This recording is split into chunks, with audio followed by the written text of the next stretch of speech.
Oh, hello there. I didn't realize you were there. Well, while you're here, we may as well go over the brand new Space Marine Codex for 9th edition. Let's find out what's in store for our favorite transhuman friends, loyalist transhuman friends, in this new edition of Warhammer 40k.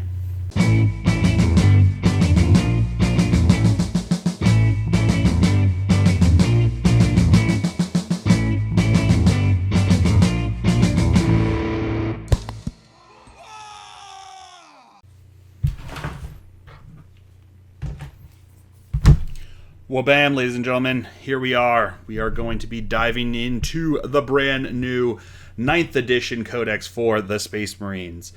This has a lot of changes from the 8th edition that I think are going to be very exciting and very different. I think this really feels like an extremely balanced Codex, and it'll be interesting to see how it continues to push forward with everything that we have going on in 9th edition. The biggest change here is that a lot of the other Codex non-adherent chapters, such as the Dark Angels, the Blood Angels, and the Space Wolves, are now, including the Death Watch, are being rolled into the Space Marines Codex here. And this will be the main primary one, and they'll be getting supplements, much like the other chapters, first founding chapters, got themselves. So let's start diving in here. So first of all, it's a beautiful, beautiful book.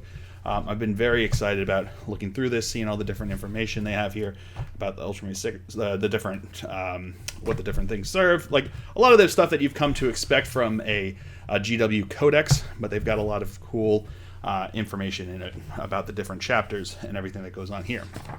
So let's start with the rules. That's what you're here to see, because the lore is the lore. I think it's wonderful, and I think you should definitely check it out. The pictures that they've gotten here, the artwork, everything is just glorious. It really is fantastic. They do an amazing job when they put together a publication at GW, and this is no different. So looking here, they've got a whole lot of different rules that they've got in here that are going to be going over.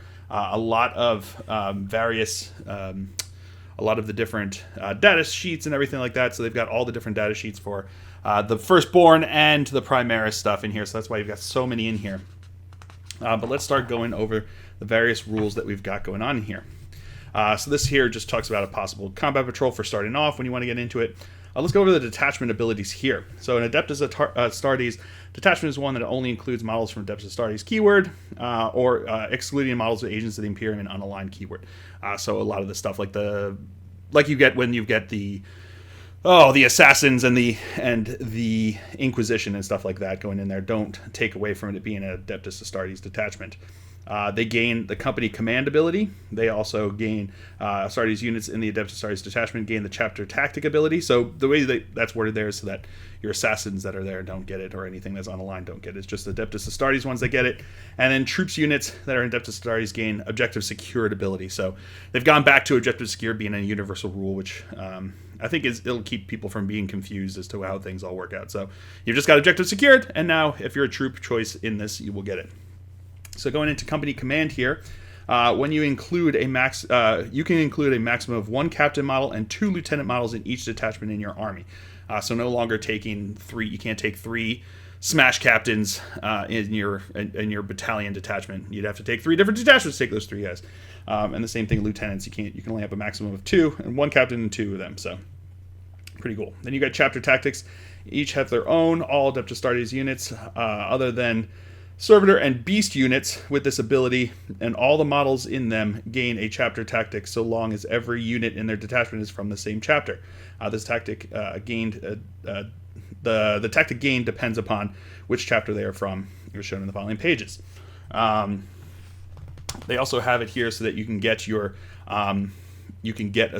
successor chapters and stuff like that. We'll go over that in a bit here. But let's go over the new chapter tactics that they have. So we'll start with the Dark Angels. It did change a bit. So it says each time a model with this tactic makes an attack, unless that model's unit has moved this turn, excluding pile-in and consolidation moves, add 1 to the attack's hit roll. So it's even in fights now. So it's shooting and in fighting. If we don't move, we get +1 to our attacks. So if you want to charge us, go ahead, charge us. We're going to get +1 to our hits there. So Space Marines generally hitting on 2s then when you charge into them, which is pretty good. And I think that's going to be fantastic. And you'll see another thing that we can use later on that I think is going to be helpful, especially for Dark Angels going forward. And they also have each time a combat attrition test is taken for a unit with this tactic, it is automatically passed. So we don't combat attrition tests, we don't have to worry about it. So it's not the morale test. The morale test we could still fail, so we could still lose the one guy from morale. But combat attrition, which is the roll that you make afterwards for all the models in the unit, we automatically pass them. So we can only lose a maximum of 1, which is what we had in 8th edition as well. So pretty standard there, but I do think that this is an upgrade for the Dark Angels from our rerolling 1s to hit if we didn't move. I like this one a lot, getting +1 to hit. So White Scars, units in this tactic are eligible to declare a charge in a turn in which they advanced or fell back. Advancing and charging and falling back and charging, I think those are both great. White Scars, you can be very aggressive with them and fall back, shoot them, and then charge back in. You're not going to find yourself getting stuck into the situation. Also allows you to fall back and charge in, so your opponent doesn't get the... So if your opponent charged into you in their previous turn, and then on the next turn, they would get to choose first, whoever survived. But now you can fall back and charge in, which I think is great. So an added addition there to the benefits of that chapter tactic in 9th edition over 8th edition. I think that's a pretty good thing. And then models with this tactic do not suffer the penalty incurred for hit rolls when firing assault weapons in the turn in which they advance. So pretty cool. I think they're going to be very fast. That's what they're supposed to do, and I think it's very thematic. Space Wolves Hunter Unleashed. Each time a model of this tactic makes a melee attack, the model's unit made a charge move, was charged, or performed a heroic intervention this turn, add 1 to that attack's hit roll. And then they also, all units with this tactic are eligible to perform heroic interventions as if they were a character. I think that's pretty fantastic. I think it's going to be very difficult to keep them, you can't do... it's like, well, I'm only going to charge into this one unit. I don't want to charge into like the Wolfen or whatever else next to them that they're sitting there that I don't want to get charged into, and I don't want to get hit with them on this turn. It's like, well, now there's nothing you can do. They can just heroically intervene, and it doesn't cost them anything. It doesn't cost them a CP to do it. They can just automatically do it, which is pretty fantastic. So I like that one a lot. For the Space Wolves, I think it makes it very aggressive. Makes it so you can't try to pick and choose how you engage them in the fight. They're just going to be able to move up in there and and make your life misery. So and no more moving up there and staying out of you can't move up and try to take an objective away from by moving up and staying outside of engagement range for them, because they'll just heroically intervene right into you if they're also on that objective there. Then we have Imperial Fists here. Each time a model with this tactic makes a ranged attack, the target does not receive the benefit of light cover against the attack, so ignores light cover, which is pretty cool. So no more getting the benefit of cover to them, which is, I think, great.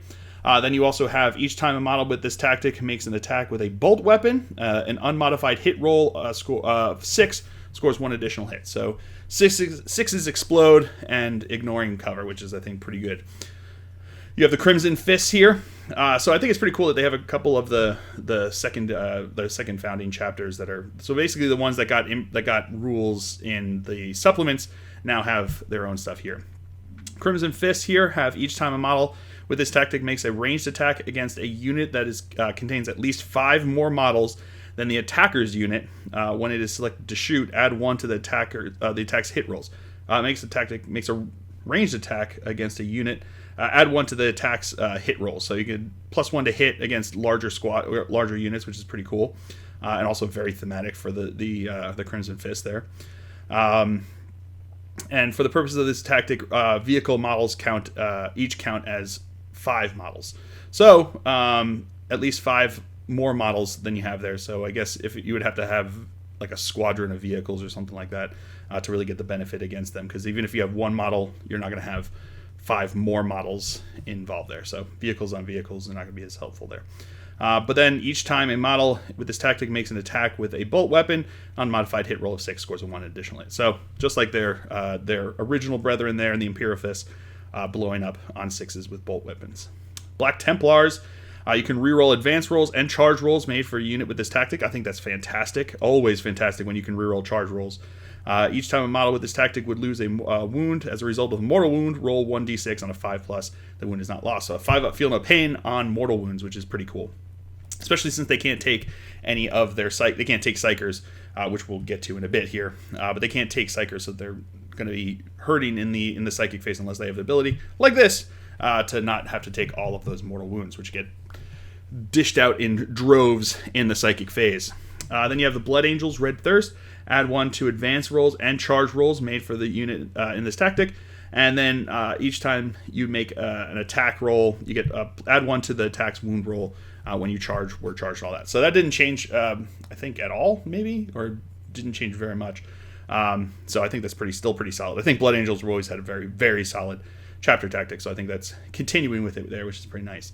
And then the Flesh Tearers have here, if that model's unit, each time a model with this tactic makes a melee attack. So each time they make a melee attack, full stop. Not when they charge, not whatever. But then they have here, if that model's unit made a charge move, was charged, or performed heroic intervention this turn, add 1 to that attack's wound roll. So get the +1 to wound, just like the Blood Angels do. But then they have, on an unmodified wound roll of a 6, improve the armor penetration characteristic of that attack by 1. This is cumulative with the bonus from the Assault Doctrine, if it is active for your army. So if you're in the Assault Doctrine and you roll a 6 to wound when you're attacking in close combat, so not even just when you're charged, anytime you attack with the Flesh Tearers, you will be getting an additional -2 to your weapon there, which is pretty fantastic. Iron Hands here have each time a model with this tactic would lose a wound, roll on 1d6 on a 6. The wound is not lost, so a 6 plus feel no pain, which is pretty good. And then models with this tactic whose characteristics can change as they suffer damage are considered to have double the number of wounds remaining for the purpose of determining those characteristics are. So basically, vehicles count double when determining what their tier is left there. Ultramarines add 1 to the leadership characteristic of models with this tactic, and then units with this tactic are eligible to shoot in a turn in which they fell back. But if they do so until the end of the turn, each time the model in that unit makes a ranged attack, subtract 1 from the attack's hit roll. So pretty standard stuff there for the Ultramarines as well. Not really going to have to worry too much about their leadership there as much, which is pretty good. Then you have the Salamanders here. This one changed a bit. So it's important to take note of it. Each time a unit with this tactic is selected to shoot or fight, you can reroll 1 wound roll when resolving that unit's attacks. So no longer a wound and a hit, it's just a wound. Just reroll 1 wound roll. You can just reroll 1 wound roll during that phase there, which is pretty good. Then each time an attack with an armor penetration characteristic of -1 is allocated to a model with this tactic, that attack has a armor penetration characteristic of 0 instead. So ignoring AP -1, which is pretty good. For Space Marines, I think that's going to be super helpful. So pretty good there. Yeah, so toned back Salamanders here, which is, I think, an interesting way of addressing it, because Salamanders were very, very strong in 8th edition there. So it'll be interesting to see how that changes things here. Then they have Raven Guard here. Each time a ranged attack is made against a unit with this tactic, if the attacker is more than 18 inches away, then the unit with this tactic is treated as having the benefits of light cover against that attack. So getting light cover benefits, which is pretty good. And each time a ranged attack is made against an infantry unit with this tactic that is entirely on or within a terrain feature, if the attacker is more than 12 inches away, then the unit with this tactic is treated as having the benefits of dense cover against that attack. So getting dense cover, so -1 to hit them at more than 12 inches away, and then you get cover at more than 18 inches away, which is pretty good. And then the Death Watch here, each time a model with this tactic makes a melee attack against Tyranids, Eldari, Orc, Necrons, or Tau Empire unit, reroll hit rolls of 1. And then after both sides have finished deploying their armies, select 1 battlefield roll until the end of the battle. Each time a model with this tactic makes an attack against an enemy unit with this battlefield roll, reroll wound rolls of 1. So rerolling hits of 1 against basically non-humans, and then rerolling wounds of 1 against a specific battlefield roll. So that would work even against humans. So if you're playing other Space Marines and you want to get troops or whatever, and you're shooting into an intercessor squad, you can reroll wounds of 1. So that's pretty good. There. So those are the chapter tactics. Let's go into the successor chapter tactics. So once again, you can make your own successor chapter, and you do have to say what chapter they're inherited from. And it also talks about if you are running one that is already from a known one. So if you, for instance, the Howling Griffins or whatever, they would have to be inherited from the Ultramarines here. I guess you could just, if there's the same color, who gives a crap if you want to just name them the Screaming Griffins, and then they're not actually from the Ultramarines. I don't think anyone would care about that. And anyone who does, I guess that's their prerogative, but you're not going to have problems in any kind of organized play, and if you're playing with your friends, presumably you'd be able to talk to them about that. But going here into the chapter tactics, so again, you choose 2 of these tactics unless they say otherwise. So, bolter fusillades. Each time a model with this tactic makes a ranged attack with a bolt weapon, reroll a hit roll of 1. So rerolling 1s with bolter weapons. You then have born heroes. Each time a model with this tactic makes a melee attack, if that model's unit made a charge move this turn, add 1 to the attack's hit roll. So +1 to hit when you charge, but only when you charge. So it doesn't say charge, was charged, or heroically intervened. It's just +1 to hits when you charge. So it's almost like a dialed back version of the Space Wolves one there. You have duelists. Each time a model in this tactic makes a melee attack against an infantry or biker unit, an unmodified hit roll of 6 automatically wounds the target. It's pretty good. 6 is auto wounds. You cannot select this tactic if you already selected the Whirlwind of Rage tactic, which I'll jump to over here anyway, might as well, just because they talk about each other. The Whirlwind of Rage is each time a model with this tactic makes a melee attack, if that model's unit made a charge move, was charged, or performed heroic intervention this turn, an unmodified hit roll of 6 scores 1 additional attack. So exploding 6s, they don't want the exploding 6s to auto wound, is what they're basically telling you there. So you can't take those together. Then you've got Fearsome Aspect, back over to this side. Units with this tactic have the following ability: Fearsome Aspect, Aura. While an enemy unit is within 3 inches of this unit, subtract 1 from the leadership characteristic of models in that enemy unit. So -1 to leadership if they're within 3, which is pretty good. Hungry for Battle, add 1 to advance rolls and charge rolls made for units with this tactic. So that's the +1 to advance and charge. That was the Blood Angels, right? Have that one, so you can take that part of the Blood Angels one, making your own chapter tactic, which is pretty cool. Then you have Indomitable. Each time a combat attrition test is taken for a unit with this tactic, it automatically passed. So the second part of the Dark Angels one, you can take that. Inheritors of the Primarch. You cannot select this chapter tactic if you selected any other successor tactics, and if you select this tactic, you cannot select a second one. So essentially, what it does is you just choose one of the regular chapter tactics, other than the Death Watch. You can choose one of the other ones except for Death Watch, and then not the Death Watch. So you can't choose the Death Watch, and you can't choose the second founding one. So you can't choose.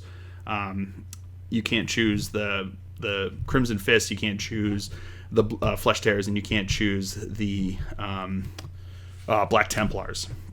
So you basically just have access to the primary, the first founding ones. Then you have Knowledge is Power. Each time a Psychic test or Deny the Witch test is taken for a Psyker unit in this tactic, reroll any and all dice results of 1. So rerolling 1s in the Psychic phase, which would be really strong if you're running a lot of Psychers in your army, if that's the kind of thing that you've got going for you there. Long Range Marksman, add 3 inches to the range characteristic of rapid fire and heavy weapons, excluding plasma weapons. Models with excluding flame weapons. Models with this tactic are equipped with. So rapid fire and heavy weapons get +3 inches to their range, but no flamers. So you can't just use the flamers, drop in with the flamers, and have. Now it would be 15-inch range on those flamers. So you can still drop in now with flamers, regular flamers, and hit with them, which is pretty good. So that's what Long Range Marksman's got you there, which is interesting. +3 inches is, it's. There have been so many times when you're just out of range with a weapon that 3 inches would make the big difference. So who knows? Then you got Master Artisans. Each time a unit with this tactic is selected to shoot or fight, you can reroll 1 hit roll when resolving that unit's attack. So you can reroll 1 hit roll. Master Artisans, so reroll 1 hit roll. Okay, that's not bad. There's a number of times that you're hitting on 2s, and then you just want that additional one, which is pretty nice. Preferred Enemy. When you select this tactic, select one of the following faction keywords: Chaos Knights, Tyranids, Eldari, Orc, Heretic Astartes, Necrons, Tau Empire. Each time a model with this tactic makes a melee attack against a unit with that faction keyword, reroll a hit roll of 1. So rerolling 1s against the specific faction that you get to choose beforehand. Then you have Rapid Assault. Models with this tactic do not suffer the penalty incurred to their hit rolls for firing assault weapons in the same turn their unit advanced. Technically do not suffer the penalty incurred to their hit rolls for firing. Yeah, so you get the second part of the White Scars ability there. So no penalty to assault weapons, which is pretty good. Signs of the Forge. Models of this tactic choose characteristics. Tactic whose characteristics can change as they suffer damage. Do double it. So basically, the second part of the of the Iron Hands one there, so you can double up if you're running very vehicle heavy. That could be super helpful. You got Stalwart. Each time an attack is made against a unit with this tactic, an unmodified wound roll of 1 or 2 always fails, irrespective of any abilities the weapon attacker have. That's pretty good. I like that one a lot. It's like a dialed down or slightly dialed down version of what is it, transhuman physiology there, so that, you know, 1s and 2s. So if you're getting hit with a thunder hammer, you aren't going to be stuck there, which I think is pretty interesting. Then you've got Stealthy. Each time a ranged attack, a model against this tactic more than 18 inches, you get light cover. So again, like the first part of the Raven Guard there. You got Stoic. Add 1 to the leadership characteristic. So the first part of the Ultramarines. Tactical Withdrawal. Units in this tactic are eligible to declare a charge with, even if they fell back this turn. So a dialed back version of the one that the White Scars have access to. And then Warded. Each time a model with this tactic would lose a wound as a result of mortal wounds, roll 1d6 on a 5+. That wound is not lost. So like the Black Templars have there. So all in all, I think it's pretty good. I think there's a lot of real versatility that you can work with there. But it also sounds like they've dialed back a lot of the issues that people seem to have with the way that you pick your own successor chapters were working previously. I like it a lot. I like that they've done that. I also like that they've dialed back a lot of the powers that are being shared from the primary chapters, so that, for instance, like the one here where it's like you can charge even if you fell back, but it doesn't say that you can charge if you advance. So if you're thinking about that, the White Scars still seems like the best ability there. So it doesn't make the successor chapter become the obvious choice there. I think that the other chapters have their benefits for choosing them, which I think is pretty cool. So yeah, I again, like I said, it feels like they've been aware of and listened to what was going on with the community, with the complaints that people were having about the Space Marines here, and it sounds like they've answered those questions here, which I think is very, very cool, and I'm very happy with it. So this is a really interesting thing here. So you have Chapter Command. This is a brand new thing for 8th edition or 9th edition here. Or I guess it's not sort of brand new. How it works here is a little brand new. So essentially what you can do is you can upgrade certain units in your army. So you have Captain, Chaplain, Librarian, Tech Marine, Apothecary, Ancient, and Company Champion. These can then be upgraded to be special ones, and you pay either a power level or a points value if you're playing by points, which is pretty cool here, to have them be that. So for instance, if you want to upgrade a Captain to a Chapter Master, you have to add 40 points to the cost of that model. Or if you want to upgrade a Chaplain to a Master of Sanctity, you add plus 25 points, so on and so forth, going over there. So let's go over what you get with this. So essentially, if you upgrade your Captain to a Chapter Master, you gain the following abilities. Chapter Master, in your command phase, select one friendly Chapter Core or Chapter Character unit within 6 inches of this model. Until the start of your next command phase, each time a model in that unit makes an attack, you can re-roll the hit roll. So it's essentially what the Chapter Master ability was, except you're choosing only one unit or one unit, but it has to be a core unit or a character. So you can't choose like certain vehicles. The core keyword will come up a lot more often than you might be thinking in here. Basically, what it comes down to is it's going to be infantry that aren't characters, and it's going to be bikers, and it's going to be dreadnoughts that get the core ability there, which is what they talked about in 8th edition. They had that, where it was like originally with the chapter tactics that they only affected the infantry, bikes, and dreadnoughts. It's essentially what core has become here. So they've dialed it back into that again without affecting really the chapter tactics, which I think is kind of interesting.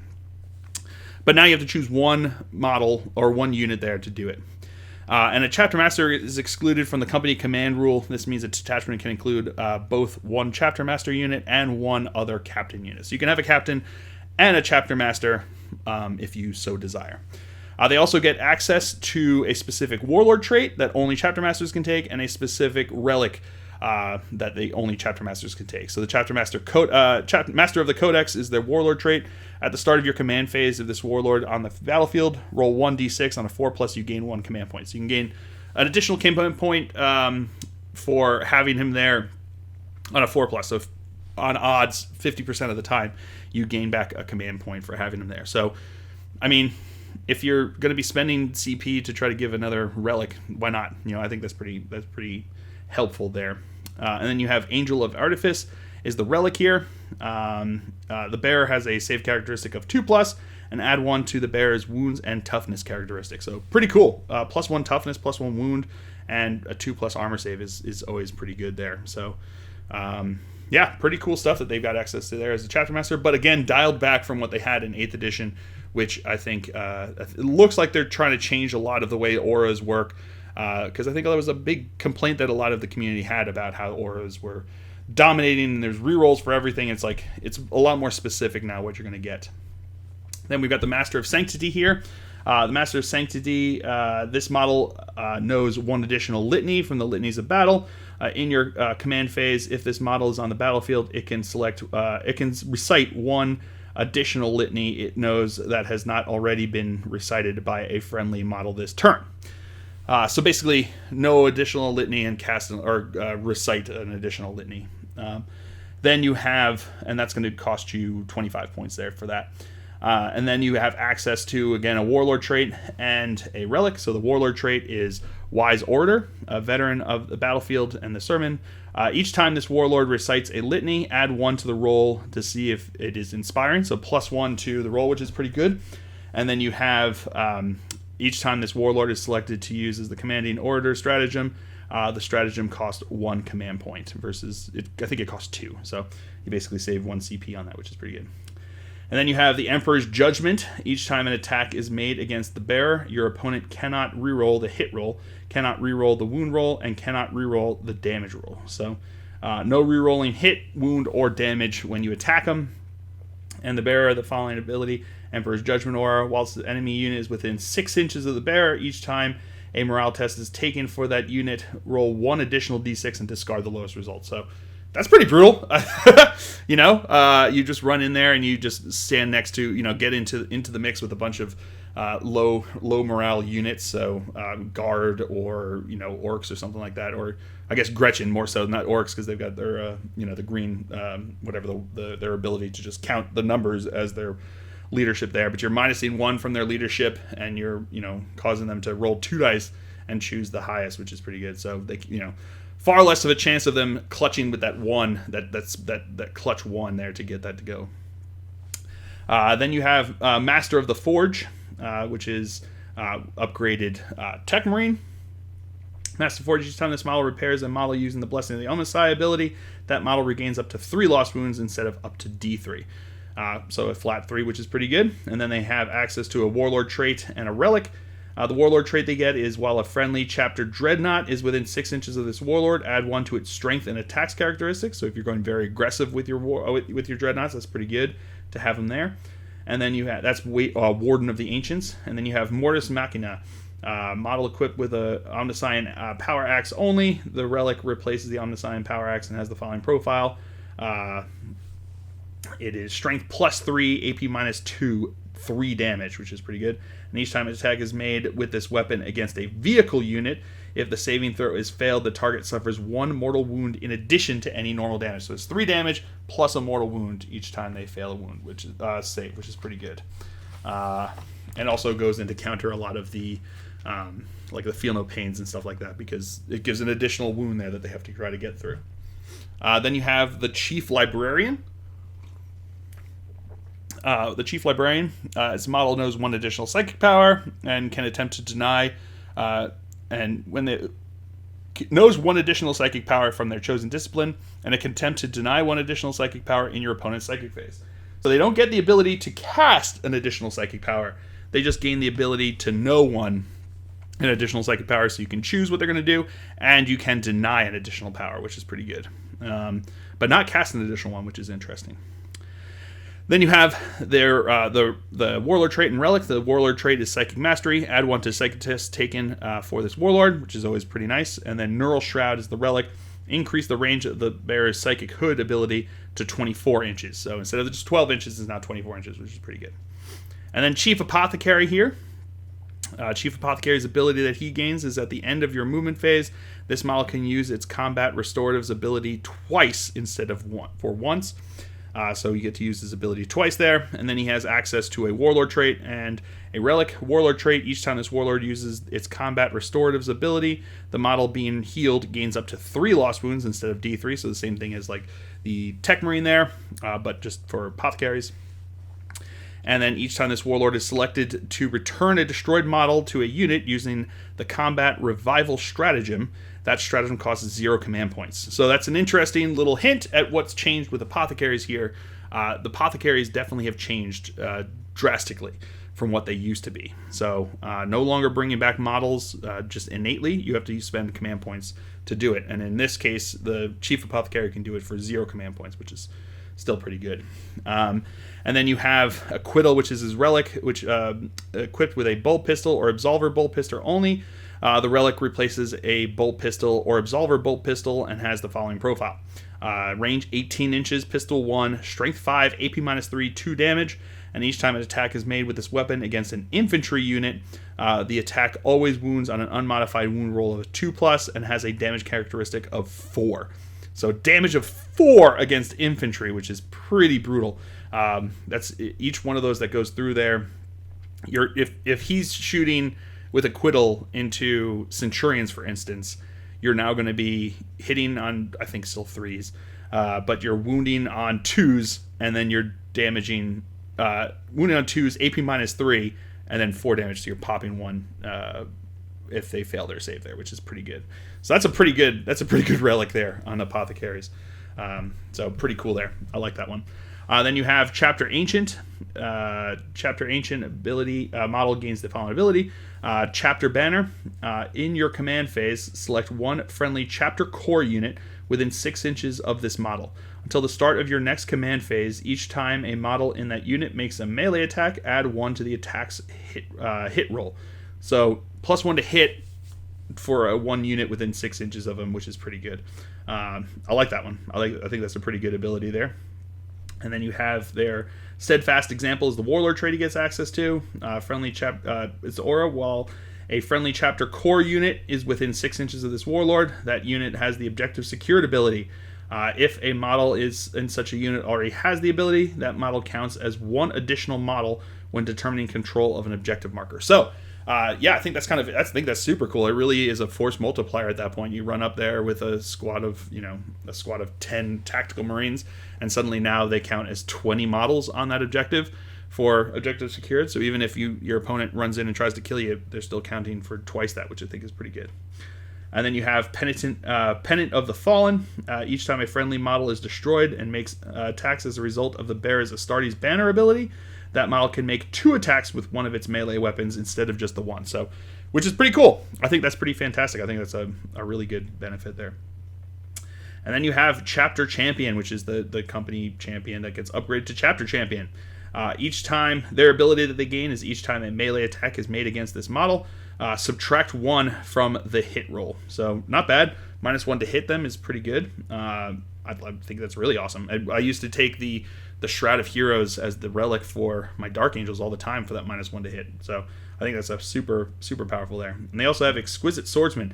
Each time this model makes a melee attack against an enemy character unit, you can reroll the wound rolls. So rerolling wounds against characters, you also get a -1 to hit them. And then Chapter Champion, the model has an attacks characteristic of 5 and a leadership characteristic of 9. So bumping them up there, they become super powerful there. And how many points was that, Gordon? The company champion there, it's plus 15 points to add up there. So not bad. I think that's pretty good. The Warlord trait and relics that they have access to is, while a friendly Warlord trait is Martial Exemplar, while a friendly Chapter Core or Chapter Character unit is within 6 inches of this Warlord, you can reroll charge rolls made for that unit. So rerolling charges is pretty good. I like that one a lot. I think that would be super beneficial for a lot of armies, which I think would be fun there. So allowing characters and core units to reroll, which is nice. And then you have Blade of Triumph, a model Mastercrafted Power Sword only. This relic replaces a Mastercrafted Power Sword and has the following profile. Strength +3, AP -3, 3 damage. Flat 3 damage. Pretty good. I like that one a lot. So as I said, the cost to upgrade them range everywhere from 15 to 40 points, but I think you get a lot. And you can actually, if you happen to have all of them in your army, you could take all of them and just add those points in, which I think is pretty cool. So no more CP for it. So this really rolls in all the stuff that they got from the Faith and Fury book and just makes it now where you're just paying points for it as opposed to CP instead of making them stratagems. Speaking of stratagems, we have a bunch of stratagems in this book for them. And some of them have really changed from what you remember them to be. So we have access to them, and they have different types of stratagems here. I'm not sure. It doesn't say anywhere around here the difference between what they might be. I don't know if it's just to make it easier to try to find them. But you have battle trait tactic stratagems. You have epic deed stratagems. You have strategic play stratagems, requisition stratagems, all that fun stuff. So let's start going over them. So you have Death to the Traitors. Use this stratagem in the fight phase when a Adeptus Astartes unit from your army is selected to fight. Until the end of the phase, each time a model in the unit makes a melee attack against a Heretic Astartes unit, you can reroll the hit roll. So rerolling hit rolls against Heretic Astartes, which I think is pretty good, could be super beneficial. Obviously, situational. If you're playing against Tyranids, you're probably not going to run into one, but that's the way it goes. For 1 CPs, that's not bad. Especially rerolling hit rolls. If you're playing against Heretic Astartes and you're not using that 1 CP each turn, I think you're fooling yourself there. I think this is going to be super effective there, because if you reroll even one attack, you've made back your CP from having to not spend a CP to reroll it. So then you have Honor the Chapter. Use this stratagem at the end of the fight phase. Select one Assault Intercessor Squad unit from your army that is within engagement range of any enemy units. That unit can fight again for 2 CP. So it's 2 CP, so it's not 3 CP anymore, but it's only specifically for Assault Intercessor Squad. So they've taken the fight again away from Space Marines here, from all your other units that you usually spend it for. My Deathwing Knights used to use it all the time, but now it's only 2 CP, but it does mean that only your Assault Intercessors can take advantage of it. Then you have Fury of the First. Use the stratagem in your shooting phase when an Adeptus Astartes unit from your army is selected to shoot, or in the fight phase when an Adeptus Astartes unit from your army is selected to fight. Until the end of the phase, each time a Terminator model in that unit makes an attack, add 1 to the attack's hit roll. So +1 for Terminator, +1 to hit for Terminators, which is always fun, especially when you've got like Thunderhammer, Storm Shield Terminators running in there. You're going to be hitting on your regular profile, which is pretty great. Also, the way they've worded this, which is kind of interesting, I think can be used by the Death Watch now with mixed units. When you have a Terminator in there, you can use Fury the First, but it only benefits the Terminator. So if you use that, and you're shooting with your veteran squad there, you can use that ability and have your Terminator reroll or add 1 to their hits attacks profile, which is pretty good. Which is, I think, the reason that they worded it that way, so as to allow the Death Watch to be able to use them in mixed squads. Then you have Transhuman Physiology. Use this stratagem in any phase when a Primaris unit from your army is selected as the target of an attack. Until the end of the phase, each time an attack is made against that unit, an unmodified wound roll of 1 through 3 for that attack fails, irrespective of any abilities that the weapon or the model making the attack might have. If the unit contains 5 or fewer models, the stratagem costs 1 CP, otherwise it costs 2 CP. So they've also kind of nerfed Transhuman Physiology as well, which, I mean, Transhuman Physiology and Honor the Chapter were used extensively by Space Marine players, and it made it very difficult to try to take them down, which I think the changes that they made to them don't make them useless. It just makes them manageable. I think they made them manageable. So now only Primaris units can take advantage of Transhuman Physiology, so my Deathwing Knights are not going to be able to pump themselves up there. But at the same time, all my other Primaris that I got going in there, which is pretty good. So you could even do it with Bikers. So you've got the Outriders and stuff like that, which I think would be interesting to see them use that. So that's what they've got there. And it's 1 CP for a 5-man unit or 2 CP for any more than that. So interesting change there. You got Rapid Fire here. Use the stratagem at the end of your shooting phase. Select 1 Intercessor Squad or Veteran Intercessor Squad unit from your army. That unit can shoot again. So shooting again for 2 CP with an Intercessor Squad or Veteran Intercessor Squad. I like that a lot. I think that's a kind of a cool benefit that they've got there. I can see that being super useful, especially if you got that down and you're just trying to get rid of like this one unit that there's like, those times when you've got that one model that's sitting on that objective and just not dying. You get one more shot at them there to try to take them down for 2 CP. I mean, it's expensive 2 CP, but it does mean that you get to shoot again. And it's, if you have a 10-man intercessor squad there at rapid fire range, you're talking about 20 shots for 2 CP. Not bad. I think it's worth it. Gene Wrought Might. Use this stratagem in the fight phase when a Primaris unit from your army is selected to fight. Until the end of the phase, each time a model in that unit makes a melee attack, an unmodified hit roll of 6 automatically wounds that target. I think that's cool. It doesn't say, what you're fighting against there. So if you want to run in with your Primaris Marines into a knight and you're just trying to like be a roadblock there for 1 CP, you pop that, and so now it's like any 6 that you hit automatically wounds. You don't have to worry about trying to wound them on 6s there again. So I think that's pretty cool. I like that a lot. It's only 1 in 6 attacks, but they can get a lot of attacks there, which I think is pretty good. Especially like if you run in there with like an Outrider attack like squad, they get so many attacks in there that you're probably going to get in some 6s. Unyielding in the face of foe for 1 CP. Use this stratagem in any phase when a Mark 10 Gravis unit from your army selected as the target of an attack until the end of the phase. Each time an attack with a damage characteristic of 1 is allocated to a model with this unit, add 1 to the armor saving throw made against that attack. So basically, all this dust for Gravis units there. So that's pretty cool. So it's 1 CP in any phase, and they get +1 to anything that's a damage characteristic of 1 is allocated to it. So it's exactly like all is dust except for Gravis units. So I guess the bulky armor comes in handy there. Then you have Only in Death Does Duty End. For 2 CP. Use this stratagem in the fight phase when an Adeptus Astartes character model from your army that has not already been selected to fight this phase is destroyed. Do not remove that model from play. It can fight after the attacking model's unit has finished making attacks. After resolving the destroyed model's attacks, it is then removed. So they've changed that as well. So no longer are you going to have your Smash Captain charge into that knight, smack him, get smacked himself, and then smack again. It only works if like he got charged and killed before he had the chance to attack, or if it got interrupted and let him attacks there. So you're only gonna get 1 round of fighting with your characters there, with Only in Death Does Duty End anymore there for 2 CP. So same CP cost, but you only get to do it if you haven't attacked yet. So you don't get 2 rounds of combat there for your guy. Then you have Armor of Contempt. Use this stratagem in any phase when an Adeptus Astartes vehicle unit from your model from your army would lose a wound as a result of a mortal wound. At the end of until the end of the phase, each time that model would lose a wound as a result of a mortal wound, roll a d6 on a 5+. So 5+ feel no pain for mortal wounds for 1 CP for a phase for vehicles. Power of the Machine Spirit. Use the stratagem in your command phase. Select 1 Adeptus Astartes Machine Spirit model from your army. Until the start of your next command phase, that model is considered to have its full wounds remaining for the purpose of determining what characteristic on its profile to use. So the Machine Spirit is a keyword that are in some of the units. So if it has it, it can now operate at top profile for 2 CP, which is pretty cool.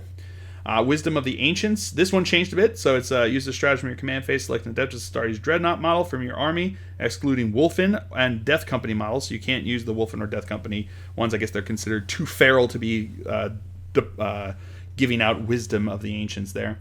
Until the start of your next command phase, that model gains either the Rites of Battle ability or the Tactical Precision ability shown below.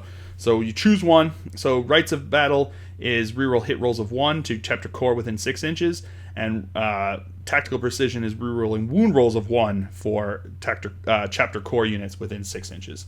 So rerolling 1s to hit or to wound for core units within 6 inches for 1 CP, which is pretty cool. You have Commanding Oratory. So this is the one that they talked about when we were talking about the Master Sanctity there.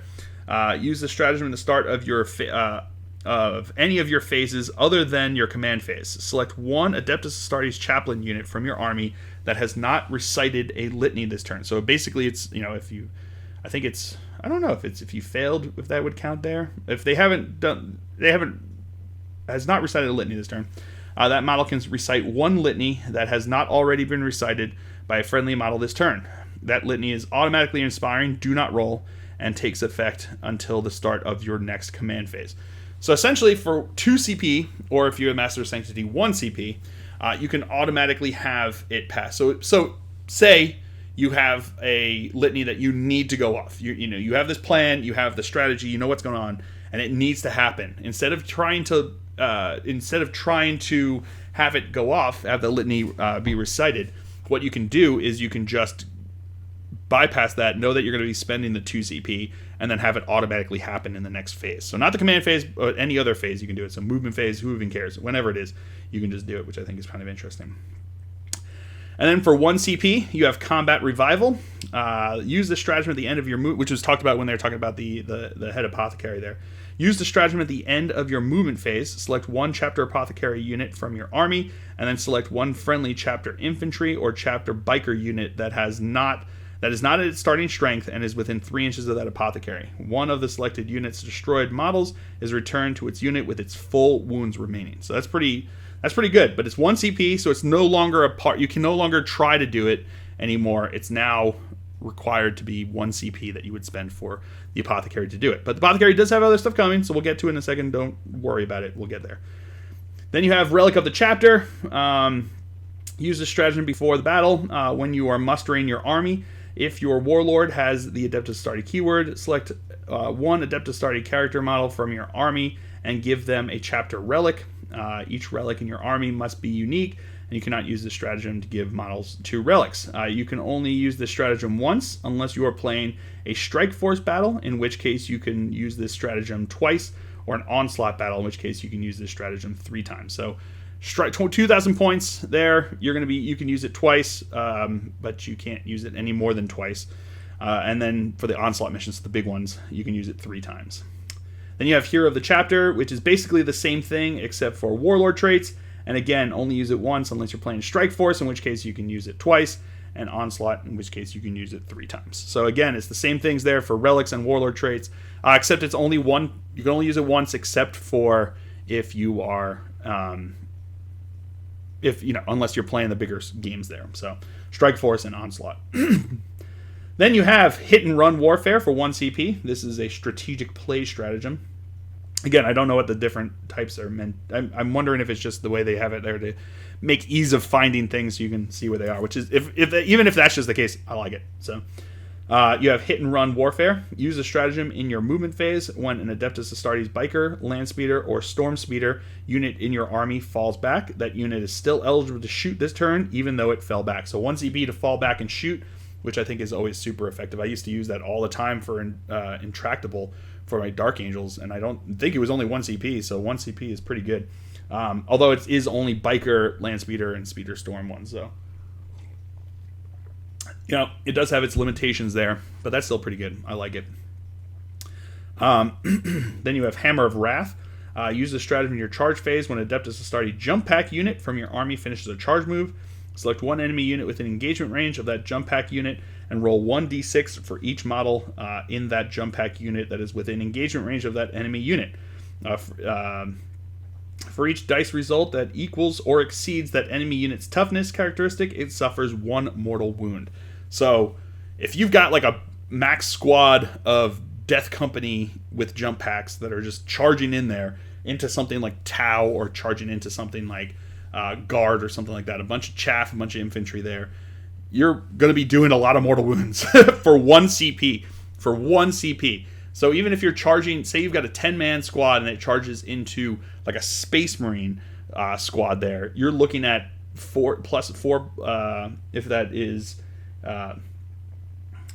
that equals or exceeds. So on a 4 plus, so a 50-50 chance. So if you've got a 10-man, just a 10-man Death Company squad charges into a Space Marine squad, on average, you're looking at 5 mortal wounds for 1 CP. I think that's awesome. I think that's super awesome. And I think it's super awesome, especially for like Blood Angels who have access to a lot of jump pack units. I think that's going to be fantastic to be able to use that Hammer of Wrath for 1 CP. I like it a lot.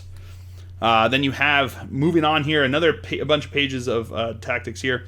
Skilled Riders. Use the stratagem in your opponent's shooting phase when an Adeptus Astartes biker, land speeder, or storm speeder unit from your army that advanced is selected as the target of a ranged attack until the end of the phase. Each time attack is made against that unit, subtract 1 from the attack's hit rolls. So -1 to hit if you advanced, which is pretty cool. I mean, I think that'll pair up very nicely with Dark Angels once we get when we figure out our access with Jink for our Raven Wing units. I think that could be super cool. Then you have Uncompromising Fire here. Use the stratagem in your shooting phase. Select one Adeptus Astartes infantry unit from your army that is performing an action. That unit can shoot this phase without that action failing.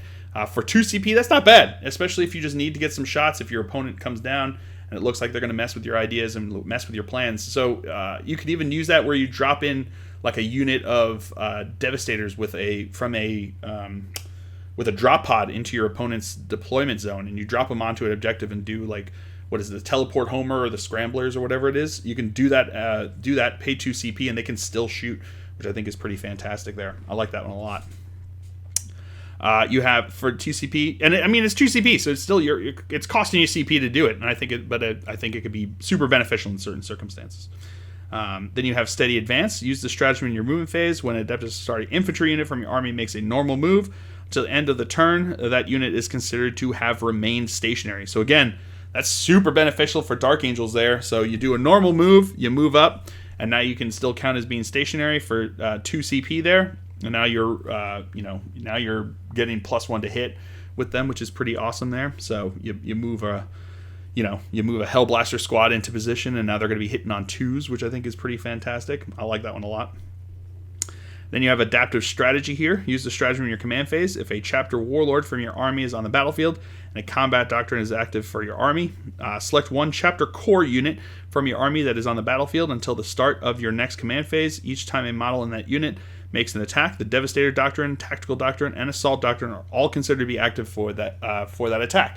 So if you pop that onto, say, a Redemptor Dreadnought or something like that, all of a sudden now their heavy weapon is an additional -1 AP, as are their Stormbolters, -1 AP, and if they and each the start of your until the start of your next command phase. So then they attack, then they charge in, and now all of a sudden their close combat attacks are an additional AP. So that could be pretty fantastic. I think I can see that especially being used with Dreadnoughts. A lot of Dreadnoughts I think could take a lot of advantage of it, since they have weapons that hit all of those different things. So you've got heavy assault or heavy rapid fire and close combat. So I think that could be super effective there for 2 CP. Make a turn when you can use that Dreadnought to be super effective. Then you have Suppression Fire for 1 CP. Use the stratagem in your shooting phase when a Whirlwind model from your army is selected to shoot. Until the end of the phase, each time this model makes an attack with a weapon that has the Blast ability, if a hit is scored for that attack, then until the start of your next turn, the target cannot fire Overwatch or set to defend, and cannot be selected to fight until all eligible units from your army have done so. So that's pretty fantastic. I think it makes them, ineligible to be chosen to fight at the end. So it makes Whirlwinds super effective. I think that could be a really fun thing to use there. You then have Terror Troops, which is a 2 CP. Use this stratagem in your command phase. Select one Reaver unit from your army. That unit gains the following ability, Terror Troops. Until the start of your next command phase, while an enemy unit is within 3 inches of this unit, it loses the Objective Secured ability and any similar abilities that allow them to control an objective marker regardless of the number of enemy models within range of the objective marker. So that's pretty fun. You use that 2 CP, pop 2 CP, charge in with your Reavers, and now it doesn't matter if they have 1,000 troops there. That unit they're not going to have Objective Secured. So or if they only have the one, especially if they only have the one that is Objective Secured. So if you're playing against like Custodes or something like that, and they got that one unit, the one guy who's Objective Secured and throwing everything off, you just run in the Reavers there, and now within 3 inches, and now suddenly they have no Objective Secured, and they're going to be outnumbered, which is pretty fun.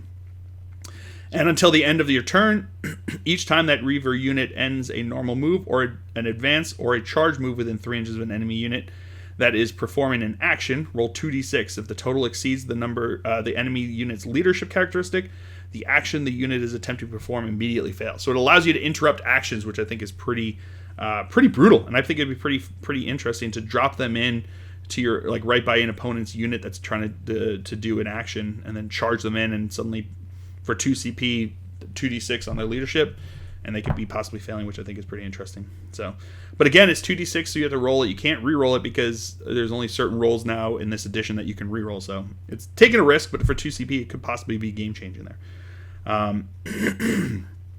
What else we have here? Guerrilla Tactics. This is use the stratagem in your movement phase when a Phobos unit from your army that is more than 6 inches from any enemy models is selected to move. If the mission you are playing is using Strategic Reserves rule, place that unit into Strategic Reserves. So that's pretty cool. But again, they would have to be down because it's using the Strategic Reserves rule. I believe Strategic Reserves say if you're not down by the end of turn 3 that you're... right? I think it's still turn 3. If you're not down by then, you're out. So it's really only like turn 1 you could just pop someone back up and now they're in reserves, or turn 2 you could pop them up and come back turn 3, or whatever you want to do there. I think it's pretty interesting, but it's fun way to redeploy people, which is always cool. Orbital Bombardment for 3 CP. Use the stratagem in your command phase. If an Adeptus Astartes Warlord from your army is on the battlefield, select 1 point on the battlefield and place a marker on that point at the start of your next command phase. So it's not this command phase, so it has to go an entire turn until the next turn. Until the start of your next command phase, roll 1d6 for each unit within 6 inches of the center of that marker. Adding 1 if the unit being rolled for is within 3 inches of the center of the marker, and subtracting 1 if the unit being rolled for is a character. On a 2 through 5, that unit suffers D3 mortal wounds, and on a 6+, the unit suffers D6 mortal wounds. The marker is then removed. You can only use this stratagem once. So pretty cool. I like this one a lot better than I mean, it's a lot more useful, I think, than the old Orbital Bombardment, but it does give your opponent the ability to move away from something. So essentially what you could do it for 3 CP is you're clearing out the center. So if you want to try to get one of your secondaries requires you to clear out the center, or if it's looking to clear off your opponent from an objective that they're sitting on in the back end of their opponent of their thing, you pop it on there, and then within 6 inches now they're going to be taking they'll be taking some damage, which I think is pretty cool. But again, they can move away, so it's very, very risky because they can just move away from it. But then you've cleared them away from that objective, which is always helpful for you trying to score objectives or keep your opponent from scoring an objective for 3 CP. Auspex Scan is still in here, and it's for infantry. The thing is, it's changed now at the end of the reinforcement step of your opponent's movement phase. So you don't have to do it right when they put down. You can see where your opponent's putting all of their reinforcements. Then you can decide to use the 2 CP. They still have to be within 12 inches when they do so. But they can, so it's select... use the stratagem at the end of the reinforcement step for your opponent's movement phase.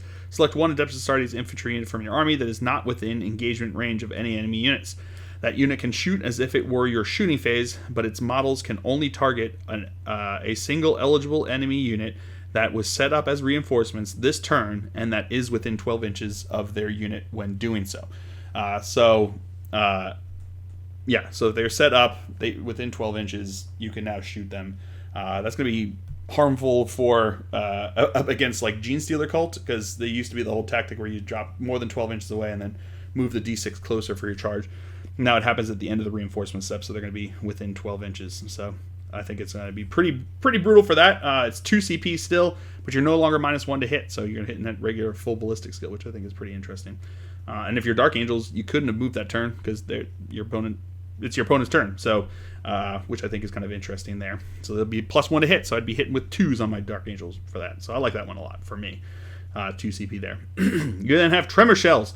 Use the strategy in your shooting phase when selecting a target for Thunder Fire Cannon model from your army until the end of the phase. Each time the model makes a ranged attack, subtract 1 from the attack's wound roll, and if it hits, if a hit is scored against a target that is not Titanic and cannot fly, then until the start of your next movement phase, have the move characteristic of models in the target and subtract 2 from advanced rolls and charge rolls made for that unit. So the same thing with Tremor Shells there for 1 CP, but you're -1 from the damage rolls for them there, which is still interesting. But you only have to hit it for it to work there. So you're really putting all your eggs into the tremor part of it versus the actual wounding part.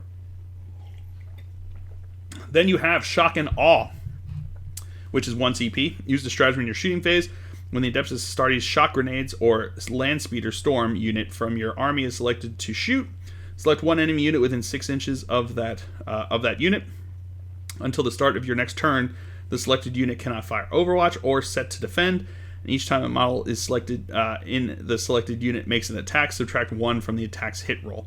So that's pretty cool. Shock assault or shock grenades and land speeder storms can do that, which is pretty interesting. For 1 CP, I like it a lot. You run up there with a land speeder storm, pop them down there 6 inches from a unit, and suddenly now they're going to be -1 to hit, and when you charge in with like another unit to take advantage of it. You have assault launchers here for 1 CP. Use the stratagem at the start of your charge phase. Select one Adeptus Astartes assault launchers unit from your army and one enemy unit, excluding vehicle or monster unit, within 9 inches of that unit. The enemy unit can either brace or duck for cover. If the unit braces, it suffers D3 mortal wounds.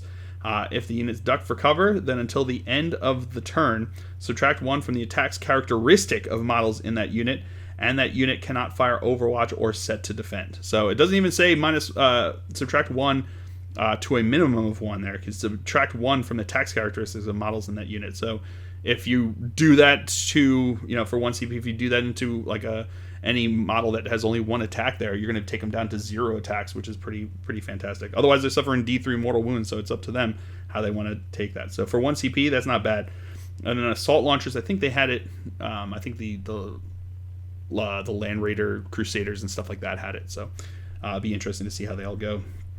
Then you have Melt-A-Bomb here, which is 1 CP. Use the stratagem in the fight phase when Adeptus Astartes Melt-A-Bomb unit from your army is selected to fight.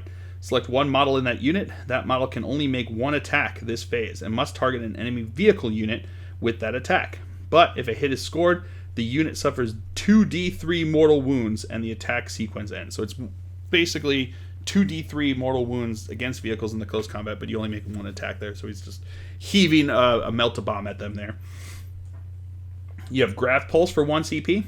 Use the stratagem in either your movement phase when an Adeptus Astartes repulsor field unit from your army falls back until the end of the turn. That unit is still eligible to shoot even though it fell back. Or your opponent's charge phase when an Adeptus Astartes repulsor field unit from your army is selected as the target of the charge. Until the end of the phase, subtract 2 from the charge rolls made for any unit that declares a charge against the repulsor field unit. So it's what they used to have just innately, but now it's 1 CP there. So it'll be interesting. I didn't actually check that. It didn't click for me, whatever reason, when I was reading it before. So we'll have to make sure we double check on that going forward here. And then you have Hellfire Shells, which is the same thing as it used to be for 1 CP. You take 1 shot with a Heavy Bolter or Hellstorm Heavy Bolter or an Executioner or Executor Heavy Bolter. So basically the heavy bolters that the heavy intercessors get, and you can only make 1 attack with it in the phase, but if it scores a hit, target suffers D3 mortal wounds and the attack sequence ends. If a hit is scored against a monster unit, though, that unit suffers 3 mortal wounds instead of D3. So 3 against monsters, D3 against everything else. And then you have Flak Missiles here, stratagem in your shooting phase when Adeptus Astartes infantry model from your army targets an aircraft unit with a missile launcher. You can only make 1 attack with the weapon this phase, but add 1 to the attack's hit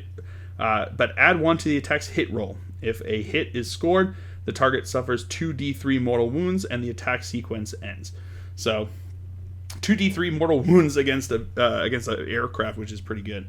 I think that's pretty for 1 CP. Yeah, I think that could be super handy, super helpful. And then you have Smokescreen. Use the stratagem in your opponent's shooting phase.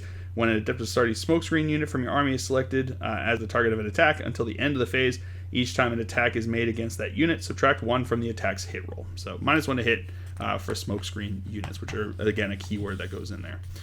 So let's go over some of the Warlord traits that you can have access to here. So it goes over and talks about how everyone has access to these. Vanguard Warlord traits are the ones that you have, so they would have to be like the Phobos Captain and the Phobos Librarian and stuff like that, that you can choose from there. Yes, the Phobos characters can choose the Vanguard, and everyone can choose the other ones, and then they have chapter-specific ones, which we'll go over in a second. So the first one we have here, Space Marine Warlord, Fear Made Manifest. While an enemy unit is within 6 inches of this Warlord, subtract 1 from the leadership characteristic of models in that unit, and then each time a combat attrition test is taken for that unit, subtract 1 from the combat attrition test. So -1 from each of the rolls. So now it's on, if there's half the unit there, half the squad there, half or less, then they're going to be on 3s. So 50% of the squad is going to run away on average, which is pretty good, which is pretty brutal. You have the Imperium Sword. You can reroll charge rolls made for this Warlord, which is always super helpful, especially if you've got something like a Smash Captain or something like that. And then each time this Warlord fights, if it made a charge move or performed a heroic intervention this turn, then until that fight is resolved, add 1 to its strength and attacks characteristics. So +1 to strength and +1 to attacks on whenever it charges or heroically intervenes. So you have to be aggressive. You have to be the one making the attacks. It's not just when you're charged. But still, if you, again, Smash Captains, I think that could be a super helpful Warlord trait for the such or any other character that you're looking to do that with. I think it could be super helpful. Then you have 3, which is Iron Resolve.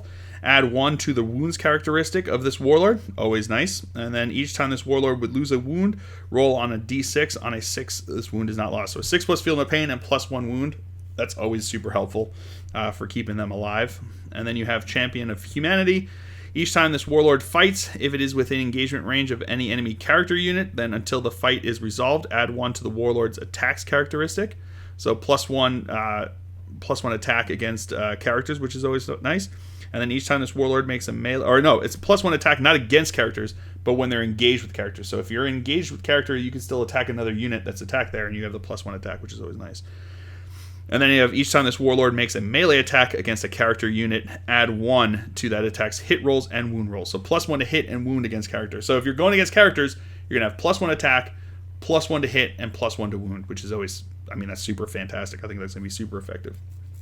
And then you have Storm of Fire. While a friendly chapter core unit is within 6 inches of this Warlord, each time a model in that unit makes a ranged attack on an unmodified wound roll of a 6, improve the armor penetration characteristic of that attack by 1. So that's not bad. So +1 AP on hits of 6, or wound rolls of 6. So not bad. And then you have Rites of War. While a friendly chapter core or chapter character unit is within 6 inches of this Warlord, that unit has the objective secured ability. So that's pretty cool. I like that. It'd be super helpful for holding on to objectives there. So pretty good stuff there. I like it a lot. This the second part here doesn't seem to give the count as 2 like the other ability had that gave things objective secured. So I don't think it's quite as helpful. I think that last one I'm probably going to be used far less than any of the other ones, in my opinion. And then you have Vanguard Warlord traits. Shoot and fade once per turn in your shooting phase. After shooting with a friendly chapter Phobos unit within 6 inches of the Warlord, that unit can make a normal move or it can advance. In either case, if it does, that unit is not eligible to declare a charge with this turn. So it allows you basically fire and fade, which is always going to shoot and fade, I guess is what they call it there. So that's pretty cool. Lord of Deceit. After both players have deployed their army, select up to 3 chapter Phobos units from your army and redeploy them. If the mission uses strategic reserves rules, any of those units can be placed into strategic reserves without having to spend any additional CPs, regardless of how many units are already in strategic reserves. If both players have abilities that redeploy, units roll off. The winner chooses to deploy who redeploys their units first. And then Master of the Vanguard. While a friendly chapter Phobos unit is within 6 inches of the Warlord, add 1 to charge rolls made for that unit. Each time this unit is selected to make a normal move, advance, or fall back, add 1 inch to the unit's move characteristic until the end of the phase.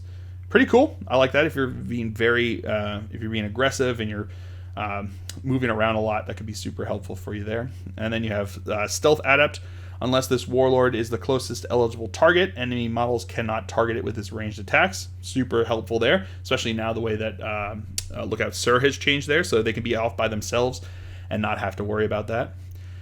And then you have Target Priority. In your command phase, you can select 1 friendly chapter Phobos unit within 6 inches of this Warlord. Until the start of your next command phase, each time a model in that unit makes a ranged attack, add 1 to the attack's hit roll, so +1 to hit for 1 unit, not bad. And then Master Marksman, add 1 to the damage characteristic of ranged weapons this Warlord is equipped with, excluding grenades and relics. So that's super helpful too there. I can see that being super helpful, especially with like the Marksman carbines and stuff like that. So let's go over the chapter Warlord traits. So for the Dark Angels, you have Brilliant Strategist. In your command phase, you can select 1 friendly Dark Angels unit within 6 inches of this Warlord. Until the start of your next command phase, if the Tactical Doctrine is active for your army, then each time a model in that unit makes an attack, the Devastator Doctrine is considered to be active for that attack. Instead, if the Assault Doctrine is in effect, is active for your army, then each time a model in that unit makes an attack, the Tactical Doctrine is considered to be active for that attack instead. I think that's super helpful, especially if you've got your Dark Talons running around with your Talon Masters running around with like Samael. You pop that, and now all of a sudden Samael is considered to be Devastator Doctrine he can be Devastator Doctrine now for, 3 turns? So, pretty good. I think that'd be super helpful. I think that was super helpful for the Dark Angels. I like that one a lot. You have the White Scars here, Deadly Hunter. After the Warlord makes a charge move, you can select one enemy unit within 1 inch of it and roll 1d6. On a 2+, that unit suffers 1 mortal wound. So, basically a 2+ mortal wound, which is pretty good there when he charges in there. So if you want to have a very aggressive White Scars Warlord, which let's be honest, is what you probably want to do, especially now that Slay the Warlord isn't an automatic tertiary. I think that could be super helpful. And now you have Space Wolves Beast Slayer. While this Warlord is within engagement range of any enemy monster or vehicle units, add 1 to its attack characteristic. And each time this Warlord makes an attack against a monster or vehicle, add 1 to the attack's hit rolls and add 1 to that attack's wound rolls. So basically having the same thing as, the Champion of Humanity, except it's for beasts. So against monsters and vehicles, you get that, which is pretty good. Imperial Fists, Architect of War.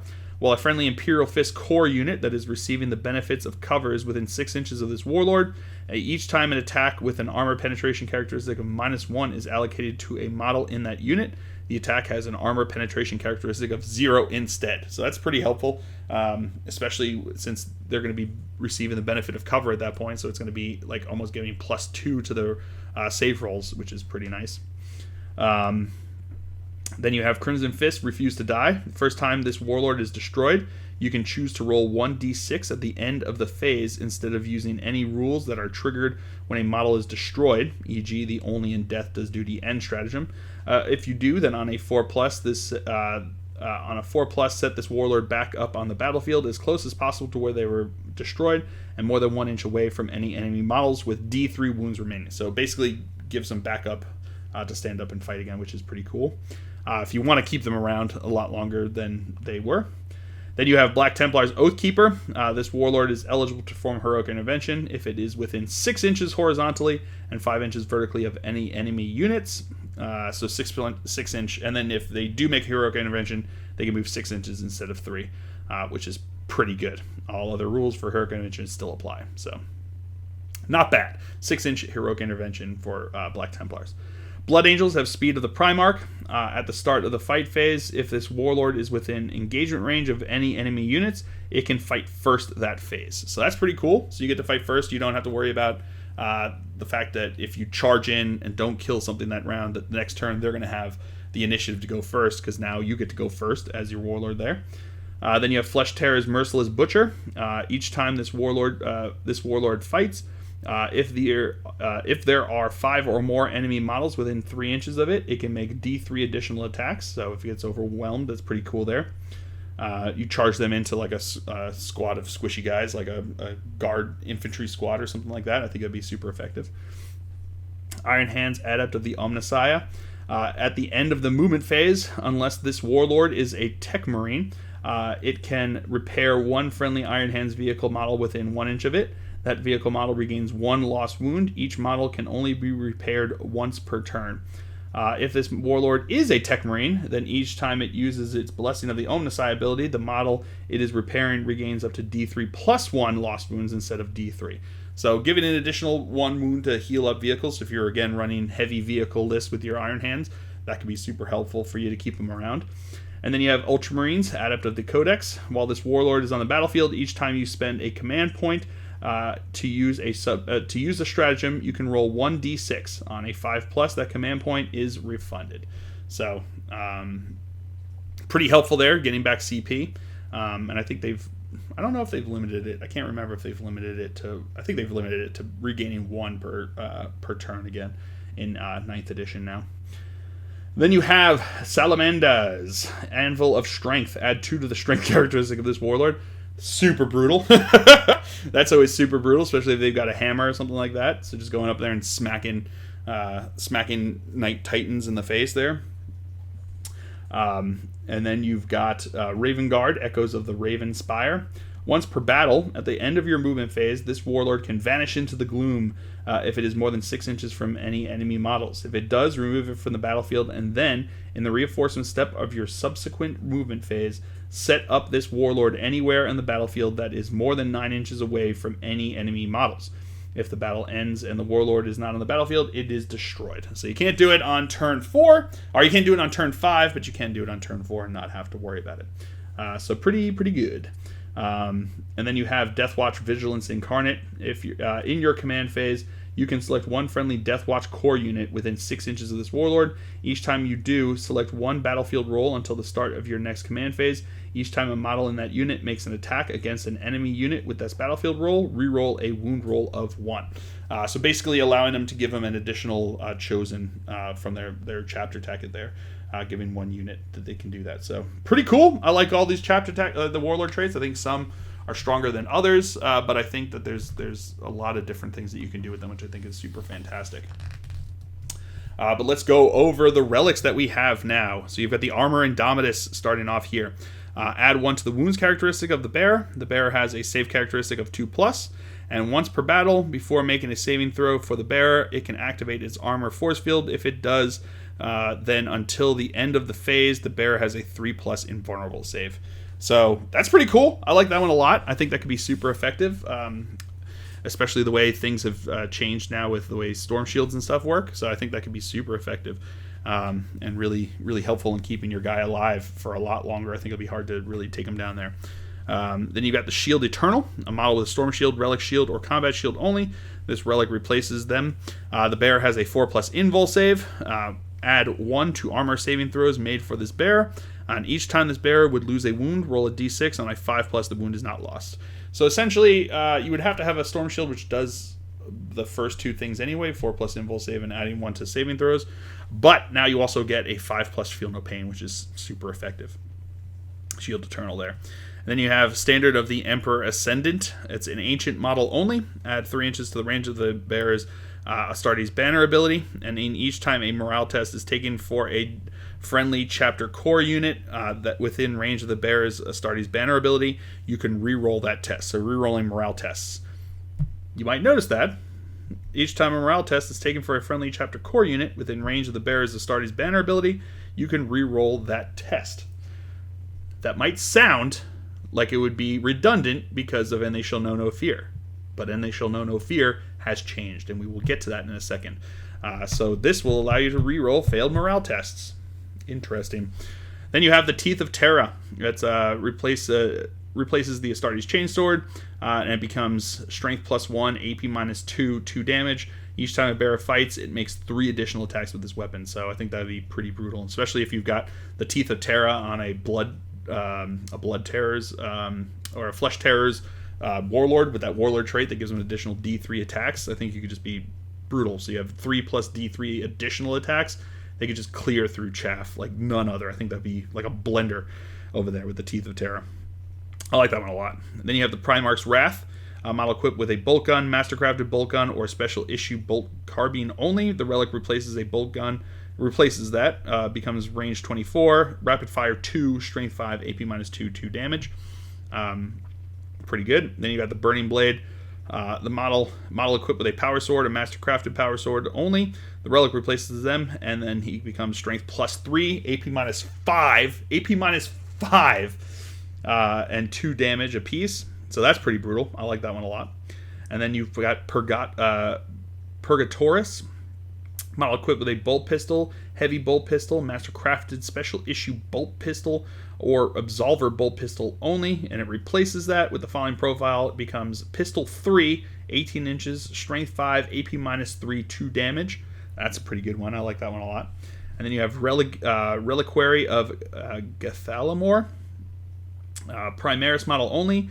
The bearer has the following ability: Reliquary of Gathalamor. While an enemy psyker While an enemy Psyker unit is within 18 inches of the bearer, subtract 1 from the psychic test taken for that unit, and each time a psychic test is failed for that unit, roll 1d6. On a 4+, that unit suffers d3 mortal wounds.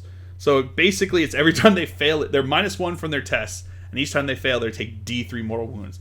I think that could be super effective if you've got that on somebody. If you've got that on someone you're going against, like a Thousand Suns player, or you're going against like a Grey Knights player or something like that, where there's a ton of psychic tests that are being taken. I think it's going to be pretty brutal there. So, yeah, I could think that would be really good for that. But you would have to know what you're going up against. So if you do know what you're going up against, I could see that being powerful. Not as much necessarily if you're using it in a tournament, because if you run into like Tau or you run into Necrons, you're not going to have to worry about that at all. And I think you got to put it down now in your when you make your lists, what you have there. Then you have the Bellicose Bolt Rifle. Model equipped with a mastercrafted auto bolt rifle only. The relic replaces a mastercrafted auto bolt rifle and has the following profile. Assault 4, Strength 5, AP -1, 2 damage. Pretty good. Then you've got Lament. Model equipped with a mastercrafted Stalker bolt rifle only. Becomes Heavy 1, Strength 5, AP -2, 3 damage. Each time an attack is made with this weapon, if the attack successfully wounds the target, it inflicts 1 mortal wound on the target in addition to any normal damage. So you basically have 4 damage weapons going in there, which is pretty good. It's even above the save, so you get that, which is pretty brutal. I like that one a lot. Then you have Ghost Weave Cloak, Phobos model with a camo cloak only. Each time the bearer makes a normal move, advances or falls back, it can move across models as if they were not there. And then each time an attack is made against this bearer, subtract 1 from the attack's hit roll. Pretty good there. So I like that one a lot. I think it could be super effective if you're being very aggressive with like a Phobos Librarian or something like that. I think it could be super effective. Then you've got Tome of Malkador, Librarian model only. The bearer knows 1 additional psychic power from any discipline it has access to. And then you got Benediction of Fury. It's a chaplain model only. The relic replaces the Crozius Arcanum, and it becomes Strength +2, AP -2, 3 damage. And then each time an attack is made with this weapon, an unmodified wound roll of 6 inflicts 1 mortal wound on the target in addition to normal damage.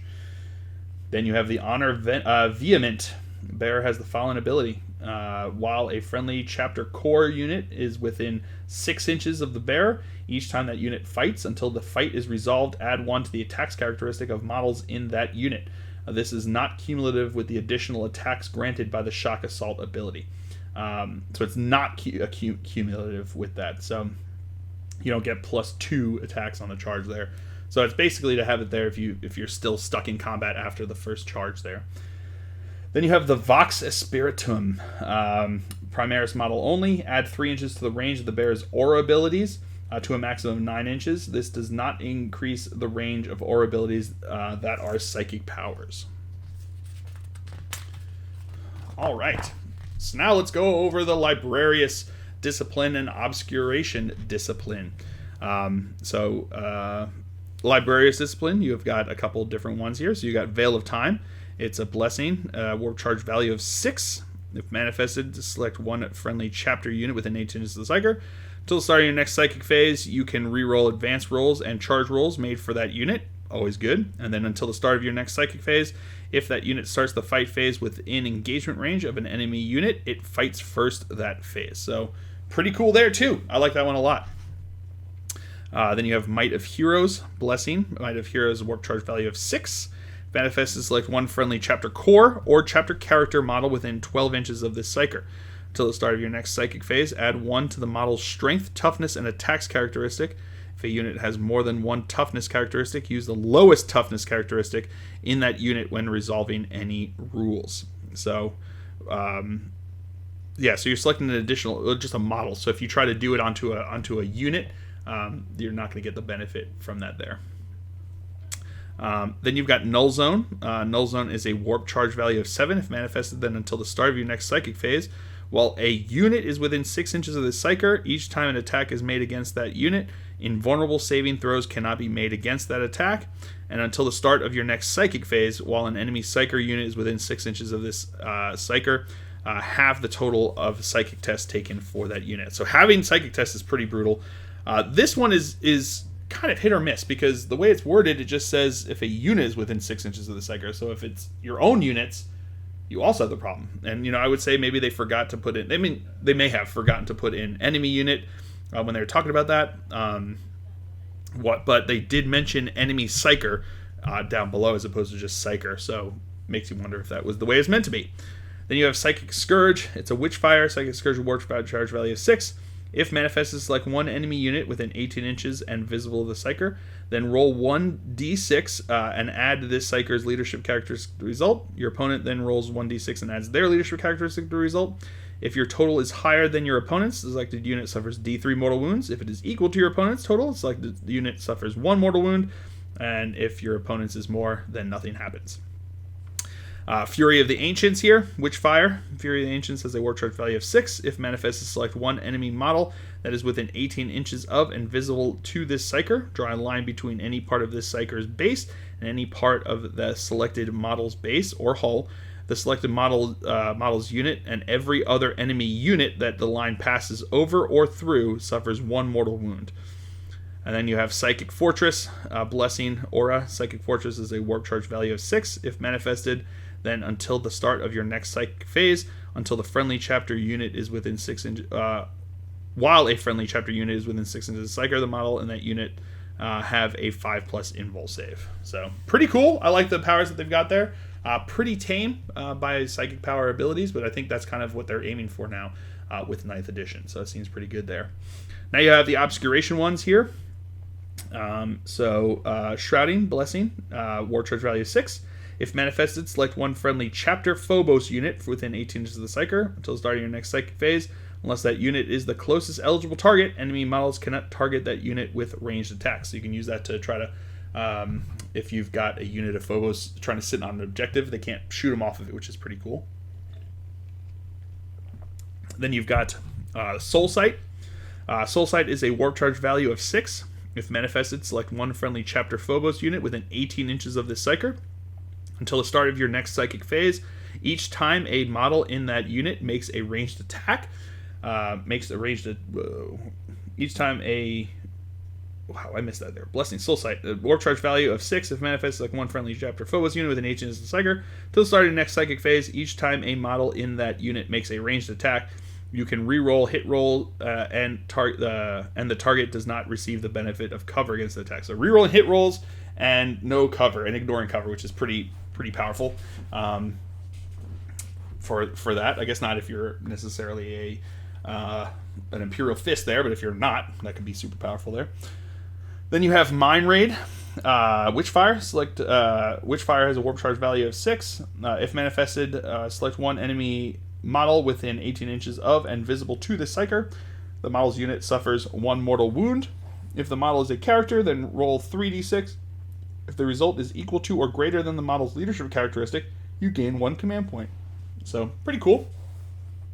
I probably wouldn't use it just because I think there's some other cooler ones there. Hallucination here, Malediction.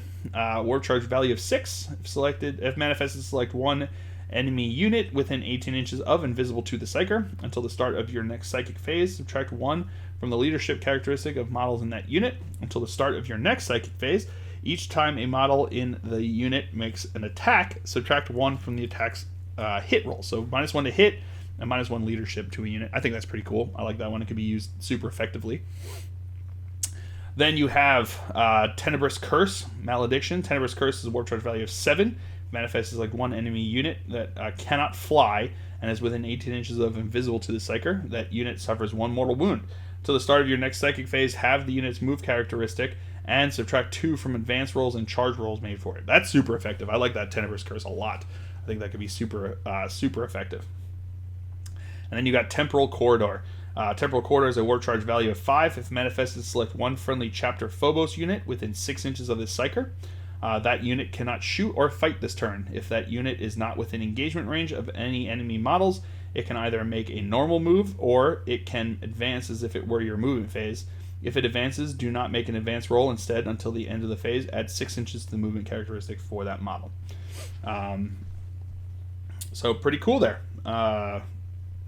Yeah, you could just pop your Phobos unit to different part if you want to jump them onto an objective or something like that. I think that'd be super effective. But it doesn't mean that they can't shoot or fight. So, all right. So now we've got the litanies of battle here. All chaplains know the litany of hate, and in addition, when battle, generate an additional litany for priest models from your army. Choose litanies from the litanies of battle table below. You can either roll a d6 or choose your own. When a priest unit from your army recites a litany, replace all instances of chapter keyword for that litany, if any, with the name of the chapter that your priest is drawn from. So you have Litany of Hate is Litany Aspiring, while a friendly chapter core or chapter character unit is within 6 inches of this priest. Each time a model in that unit makes a melee attack, you can reroll the hit roll. So reroll hit rolls for core and characters only. Then you have Litany of Faith is Inspiring, while a friendly chapter core or chapter character unit is within 6 inches of this priest. Each time a model in that unit would lose a wound as a result of a mortal wound, on roll a d6 and a 5+, feel no pain for mortal wounds. Then you have Catechism of Fire, Litany Inspiring. Select one friendly core or character unit within 6 inches of this priest. Each time a model in that unit makes a ranged attack against the closest eligible target, add 1 to the attack's roll. Add 1 to the attack's wound roll. So +1 to wound against the closest enemy unit when making ranged attacks for 1 unit. Exhortation of Rage. If this litany is inspiring, select one friendly chapter core or chapter character unit within 6 inches of this priest. Each time a model in that unit makes a melee attack, add 1 to that attack's wound roll. Mantra of Strength. This chaplain focuses his mind in this litany is inspiring. Add 1 to the priest's attacks and strengths characteristic. Add 1 to the damage characteristic of melee weapons this priest is equipped with. Then you have Recitation of Focus. If this litany is inspiring, select one friendly chapter core or chapter character unit within 6 inches of the priest. Each time a model in that unit makes a ranged attack, add 1 to the attack's hit roll.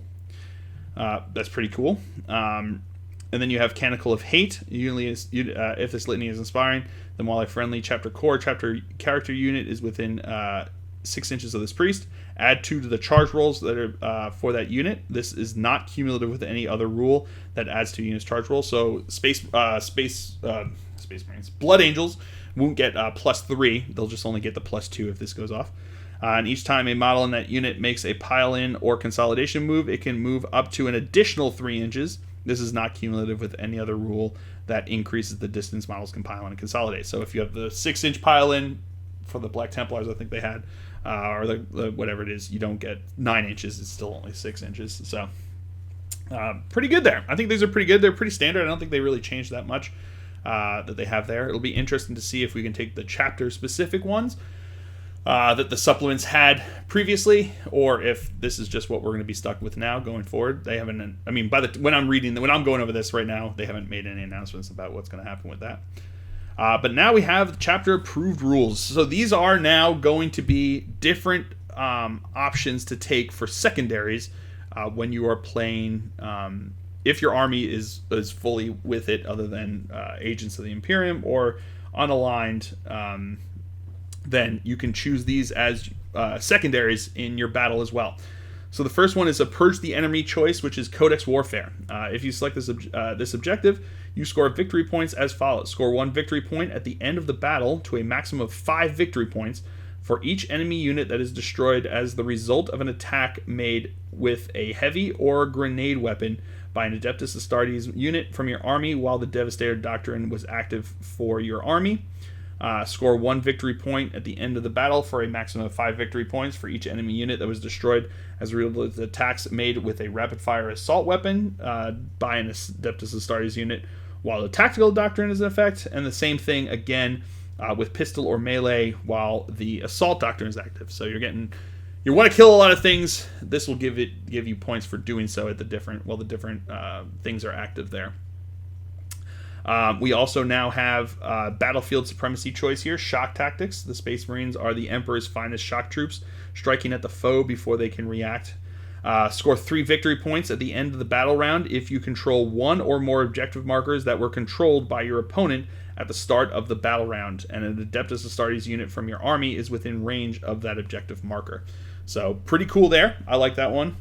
But you're going to have the objectives going back and forth, which is interesting. It's an interesting one. I think it could be it could work, but it may not work. I don't know. It's worth thinking about. This last one I thought was kind of interesting. No mercy, no respite. It's an Oaths of Moment is what it is. It's a progressive one. If you're select this objective, you score victory points at the end of each battle round for achieving the following 3 oaths. Oath of Valor. Score 1 victory point if any character, vehicle, or monster unit was destroyed by an Adeptus Astartes unit from your army during that battle round. Oath of Honor. Score 1 victory point at the end of the battle round so long as no Adeptus Astartes units from your army failed a morale test, and provided no Astartes units from your army fell back during that battle round.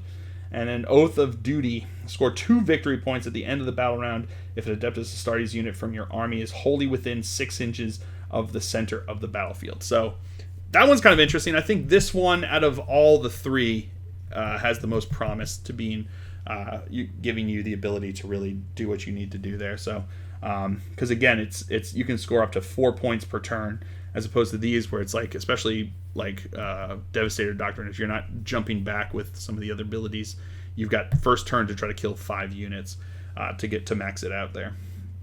And then this one is 3 points. So you have to get this every single turn if you want to max out with this one. This one is 4, since it's 4 points per turn.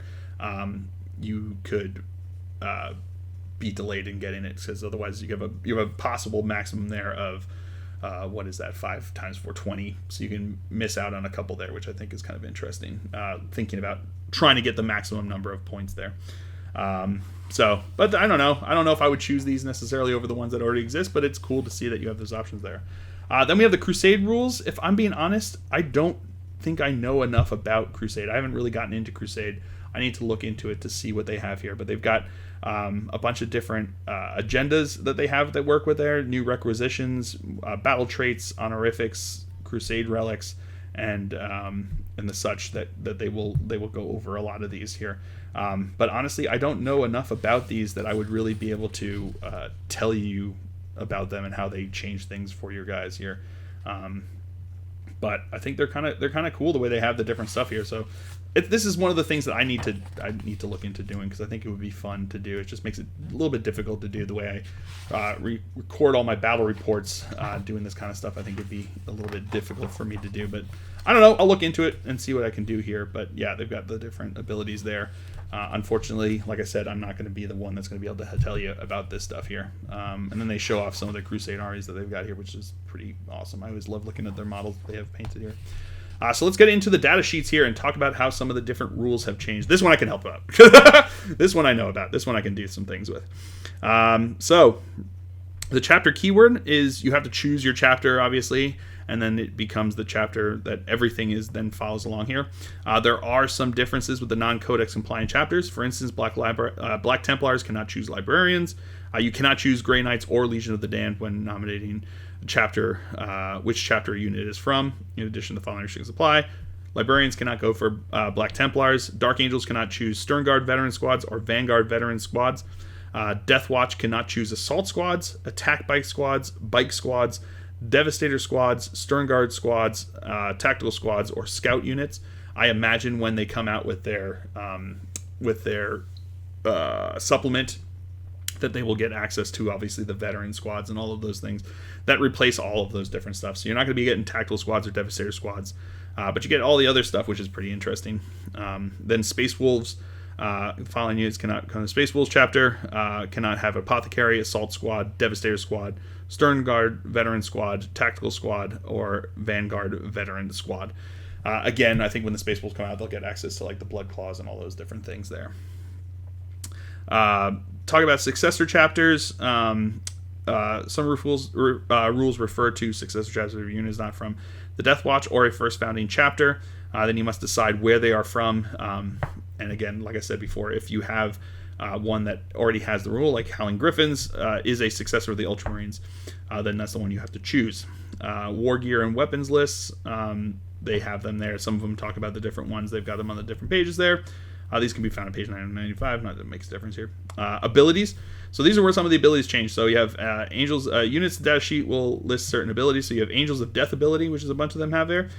This unit has the following abilities, which are described below. And they shall know no fear, Bolter Discipline, Shock Assault, and Combat Doctrines. So, and they shall know no fear. Each time a combat attrition test is taken for this unit, ignore any and all modifiers. So that's it. You don't have any modifiers to your combat attrition test, which means that you just have normal morale like everybody else, and then you have the combat attrition tests that go there. You don't suffer the modifiers, suffer any modifiers. So it's always on ones, I guess, that they run away. They can't have it anymore. So there's like that one warlord trait that like -1, and then there was, if you have a squad of half or more, then it's an additional -1 from that. Like it ignores any and all modifiers to the combat attrition roll. So you're always rolling on ones. But now Marines are back to having the normal leadership like everyone else, and I think that change was probably made because of the extensive change to morale that they did make. That this is what they felt fit better for the game here. You have bolter discipline is the same thing as the way it was, so that although it's worded better here, so it's shooting instead of following normal rules for rapid fire weapons, models in this unit shooting rapid fire bolt weapons make double the number of attacks if they follow if any of the following apply. So again, shooting model is a target within half range of the weapon. Shooting model is infantry excluding Centurion models, and its unit remains stationary in previous movement phase. And the shooting model is a Terminator or Biker. You'll get the double there. So it's basically the same thing there, and they just go over it. Then you have Shock Assault. Each time this unit fights, if it made a charge move, was charged, or performed heroic intervention this turn, then until the fight is resolved, add 1 to the attacks characteristic. And then Combat Doctrines you have here. They have, if every unit in your army has the Adeptus Astartes keyword, this unit gains a bonus. See below, depending upon which combat doctrine is active for your army, as follows. During the first battle round, Devastator Doctrine is active in your army. During the second battle round, Tactical Doctrine is active for your army. Start of the third battle round, select either the Tactical Doctrine or Assault Doctrine. To the end of the battle round, that doctrine you selected is active. And then during the fourth and subsequent battle rounds, the Assault Doctrine is active for your army.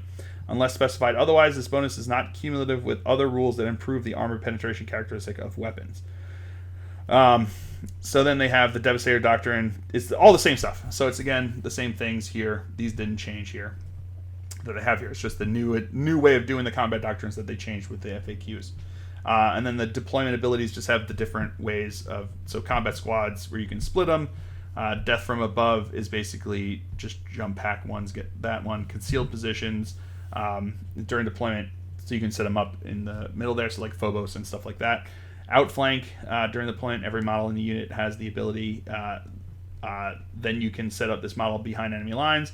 Instead of setting up the battlefield, then in the reinforcement step of your movement phases, you can set it up a unit wholly within 6 inches of the battlefield edge and more than 9 inches away. So it's 9 inches away. This is the same thing. It's all deep striking, different stuff, but specifically outflank is more than you have to be within 6 inches of the table edge. Teleport strike is the same as basically death from above, where you just have them come more than 9 inches away from enemy models. Yeah, so they've got those ones. And then going over the different stuff, a lot of this is similar, but again, some things have changed here. So you have like here, the Relic Shield, add 1 to saving throws. The bearer, in addition, each time the bearer would lose a wound, the result of a mortal wound on a d6, the 4 plus the wound is not lost. So primary captains now have that, which is, well, as if you have the one from the Indomitus box there, where he's got the Relic Shield, which is pretty cool. You also have all the different stuff. A lot of these things haven't changed here. They didn't really up the wounds on a lot of these guys. Although this guy, the captain with the mastercrafted heavy bolt rifle, is still pretty cool. He's got 7 wounds, which he's got a +1 because he's got the Gravis armor essentially. But regular captains and regular stuff like that still has 5 wounds, so they have not upgraded everybody to have those differences there, but they do have some of them. Because when we go further into here, Primary Lieutenant, have all the same stuff. So interesting here, for a lot of the different stuff, they have taken into account the different ones. So for instance, Captain on a Bike, if this unit is from the Dark Angels chapter or one of its successor chapters, it has the Ravenwing keyword. So the interesting part about this is they did talk about, I don't know if I missed it or if I skipped it or anything like that. I think they were talking about, maybe when they were talking about the chapter masters, is that if your army has a named chapter master, you can't take the upgrade to chapter master. You can't take the upgrade to chapter master as if they're in the army. But they have talked about that this is that it could be taking place in different time zones or different realities or whatever. So that, for instance, if you're running Ultramarines, if you have Marneus Calgar in the battle in your army list, you cannot then take an additional chapter master because he is the chapter master. But if you don't have Marneus Calgar there, you can take a chapter master that is not Marneus Calgar and just upgrade your captain to be a chapter master because it's considered to be a different timeline or a different era that you're fighting in there. So it means that you can take it. So for instance, for Dark Angels fans here, if you've got Samael, you can take a captain on a bike if you want to, and give him the Ravenwing keyword, because it just means that you're in a timeline, or if you're a successor chapter or whatever, where Samael is no longer the captain of the Ravenwing there. So that's the way they work around that. So you can take them, and it gives them the Ravenwing. So they have different stuff like that. They have like when we go into, they've got all the different lieutenants that you have choices here, but like librarians and stuff like that, it gives them Deathwing if you're the Dark Angels or their chapters, because that's what the all the librarians have for the Dark Angels here. But again, none of this stuff gets anything different there. Everything seems to be similar abilities and stuff like that. I think maybe they have the captain with the, which was the one? The Master Crafted Power Sword does have 2 damage and AP -3, strength +1. I think was the issue that changed there. The captain, the regular captain, if you are if you are a Death Watch, you can take a Xenophase Blade for them, but you have to be a Death Watch in order to get access to that. Again, Chaplain, Primaris Chaplain on a bike. I'm super excited for him. He's got his 14-inch move, just like the Outriders. So that's a new thing in this book here compared to other things. And he knows he does become Wolf Priest if he is a Space Wolf, and he does get Ravenwing if he is from Dark Angels. This model knows Litany of Hate and 1 other Litany of Battle. In your command phase, if your model is a battlefield, it can recite 1 litany it knows that has not already been recited by the friendly model. Roll a d6 on a 3+. The recited litany is inspiring and takes effect until the start of your next command phase. So basic stuff here, pretty good. Basically just a Primaris Chaplain on a bike. So I like it a lot. He does have the Absolver Bolt Pistol and the Twin Bolt Rifle on it, so pretty good there. And all the Chaplains are the normal stuff that they have access to. None of that has really changed. There is a Primaris Tech Marine coming, which I'm super excited about. I think he's going to be a fun one to have. Again, 2+ armor save, has all the different stuff here. The Blessings of the Omnissiah, again, is at the end of the movement phase. D3 wounds can be healed there. And then you have Awakening of the Machine Spirit. This is something that's different on the Tech Marines here. In your command phase, this model can awaken 1 friendly chapter vehicle model within 3 inches of it. Until the start of your next command phase, each time that vehicle model makes a ranged attack, add 1 to the attack's hit roll. Each model can only be awakened once per turn. So if you've got your Tech Marine over there with a bunch of vehicles, you can make one of them have +1 to hit for the turn, which is pretty cool. I like that a lot. I think that's kind of a cool addition there for Tech Marines and Primaris Tech Marines there. Then you have the Intercessor Squad. Assault Intercessor Squad is a whole separate unit, so they can have, again, between 5 and 10. Heavy Intercessors are 5 to 10 here, so they're going to have Strength 4, Toughness 5, 3 wounds, so normal stuff here, 2 attacks. All the normal stuff, and then they still have all of their new cool weapons, which have already been previewed, which I think are pretty radical. Then you go over in here into the regular stuff, so you've got the Infiltrator Squad and Cursor Squad. So these are all similar stuff here. So again, the Infiltrator Squad does have the smoke screen. So that was, remember, the stratagem that they had there. So you have the ability with smoke screen to do that. So instead of having the grenade that they can toss, they can use the stratagem to use that. So the Cursor Squads also have that as well, but not the Intercessor Squads or anything like that. And these guys are all core. These guys have all been core units so far, except for the characters. Characters are not core, but all of these troop squads are core. Then you have the Incursor Squad. Then you have the Tactical Squad, who is now up to 2 wounds apiece here, which is pretty cool. But everything else is pretty much the same, except their points. The points did go up there compared to what they were. But that's it for troops. You will notice that's the last troop. Tactical Squad is the last troop, because Scouts are no longer troops, which is kind of interesting way to have done things. I think they've changed it now. Now they're going to be elite choices, which, I mean, all the stuff that they talk about them doing is kind of elite units to do. But it's interesting that they made that decision to pull away from having them be actual troop units.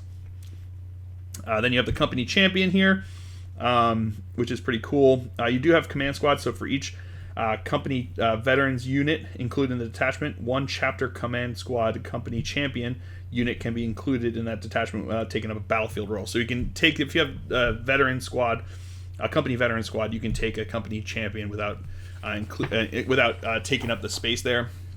And I think no, we'll get there further on when they have other stuff going on here. So yeah, scout squads are elites here. They've got all the normal stuff the way they've had before previously. It's just that they now have that. So pretty cool there with everything, but now they're just elites choices here. But they are core units, which is interesting. So let's go into the apothecaries here. So they have the restorative, which is the D3 wounds that you can give back to a unit. But you also have the Narthesium, which is an aura, while a friendly chapter infantry, so not core, chapter infantry or chapter biker unit is within 3 inches of this model. Each time a model in that unit would lose a wound, roll 1d6. On a 6, that wound is not lost. So now they give out 6 plus feel no pains. So pretty good there. Not for Iron Hands necessarily, but for everybody else. Now they have that, which is awesome, I think. And for the regular apothecary here, they have command squads. So for each company veteran unit included in a detachment, one chapter command squad apothecary unit can be included in that detachment without taking up a battlefield role slot. So you can take an apothecary. If you've got the veteran, you can take an apothecary without taking up a slot. Same thing with the company commander, the company champion there that they have. And those can always be upgraded with the new abilities, which I think is pretty fun. Same thing, I think, with the company ancient. Again, command squads, you can take them if you take them. Primaris ancient, they have here. He doesn't have that same ability, but he's the Astartes banner ability, which is a friendly core unit within 6 inches of the model. Add 1 to the leadership characteristic of the model. In addition, each time a model in such a unit is destroyed, so it's just units within 6 inches now, not models within 6 inches. In addition, each time a model in such a unit is destroyed by an attack made by an enemy model, roll 1d6. On a 4+, do not remove the destroyed model from play. It can, after the attacking model's unit has finished making its attacks, either shoot with one of its ranged weapons as if it were your shooting phase, or make one attack with a melee weapon with the fight phase. And then they have the upgraded one where it gives it 2 instead of just the 1. So yeah, I think it's gonna be kind of cool to see how the ancients work there. But yeah, it's no longer models getting to fight back. It's just units within 6 inches to get that. So their aura is a bit more effective than they had been. Bladeguard Ancient doing his same thing. He does get the Deathwing keyword, and he does get Wolfguard keyword if he's with the Space Wolves there. So yeah, pretty cool there. The Ancient and Terminator armor, same difference there. Again, getting Deathwing Command Squad. Deathwing Command Squad, this is kind of interesting. If this unit is from Dark Angels chapter or one of the successor chapters, it has the Deathwing keyword. For each Deathwing Command Squad unit included in a detachment, one Deathwing Ancient unit can be included in the Deathwing in its detachment without taking a battlefield role slot. So I imagine we will be getting a Deathwing Command Squad when we get our supplement there, because that hasn't been mentioned yet. So that's the first time you get to hear that. So, and they will get Wolfguard again if you are Space Wolves there. Then you have the Veteran Intercessor Squad is a whole new unit. So it's not an upgrade anymore. It's the same unit. Essentially, you just get same 2 wounds. You just get an additional attack and additional leadership onto them there, which is still pretty cool. I like it a lot. I think it's good. And then they get the Wolfguard keyword if they are Space Wolves. And you got the Bladeguard Veteran Squad. The change here is that now they're 3 to 6 instead of just being 2 to 5. And you can give them the Neo Volkite pistol and the Neo Volkite pistol to the Sergeant there, so you can change that, and a plasma pistol. You can also take a plasma pistol, which is interesting. So then you got the company veterans there. Combat squad, combat shields are strength 5. Or 5+ invul save, an additional add 1 to armor saving throws made for the bearer, and storm shields are 4+ invul saves and add 1 to the saving throws of the bearer. So pretty cool there. And then they have here command squad. If a detachment includes a chapter captain, then one chapter company veteran unit can be included in the detachment without taking up a battlefield role. So again, there's a lot of stuff for taking the battlefield roles and stuff like that. And then they have here the bodyguard for company veterans. If a while a friendly chapter character unit that has a wounds characteristic of 9 or less is within 3 inches of this unit, enemy models cannot target that character unit with ranged attacks. So even if you have your captain in front of them, they still can't target them because they're within that, and it takes over that. So that's pretty cool. I like that. Got the Vanguard Veteran Squad. Again, they bumped them up to 2 wounds here. These guys do have core. So again, maybe I should have pointed out here. A lot of the different stuff here, like the Veteran Intercessors here are core. The company veterans here are core. The Blade Guard veterans are core. So it's essentially any infantry unit that they have here is core. So again, 2 wounds for the Stern Guard Veteran Squad. They're core. And stuff like that. So if you're an infantry that's not a character, you basically got core in all of these here. So, yeah, so it's all kind of cool stuff here. So, Reaver squads still do the -2 to leadership within 3 inches. Aggressor squads do all of their fun stuff that they've got going on there. And the Flamestorm gauntlets increased. No, not Flamestorm gauntlets in melee. Strength ×2, AP -3, 2 damage. So basically they have Power Fists, except it's 2 damage apiece now. Well, that's pretty cool. I didn't actually notice that. Yeah, their fists, the aggressor squads, their fists are 2 damage flat instead of the D3 from Power Fist now. But they are still -1 to hit. But they're AP -3, strength ×2, 2 damage flat instead of D3. And the Flamestorm is 12 inches now, which is pretty cool with all the flamers that have been adjusted there. Terminator Assault Squads, they do get Deathwing if they are Dark Angels, and Wolf Guard if they are there. Storm Shield again is 4+ invul save and +1 to their saving throw. And the Terminator Squad, the same thing over there, doing all the different stuff. Oh, this is something. The Teleport Homer.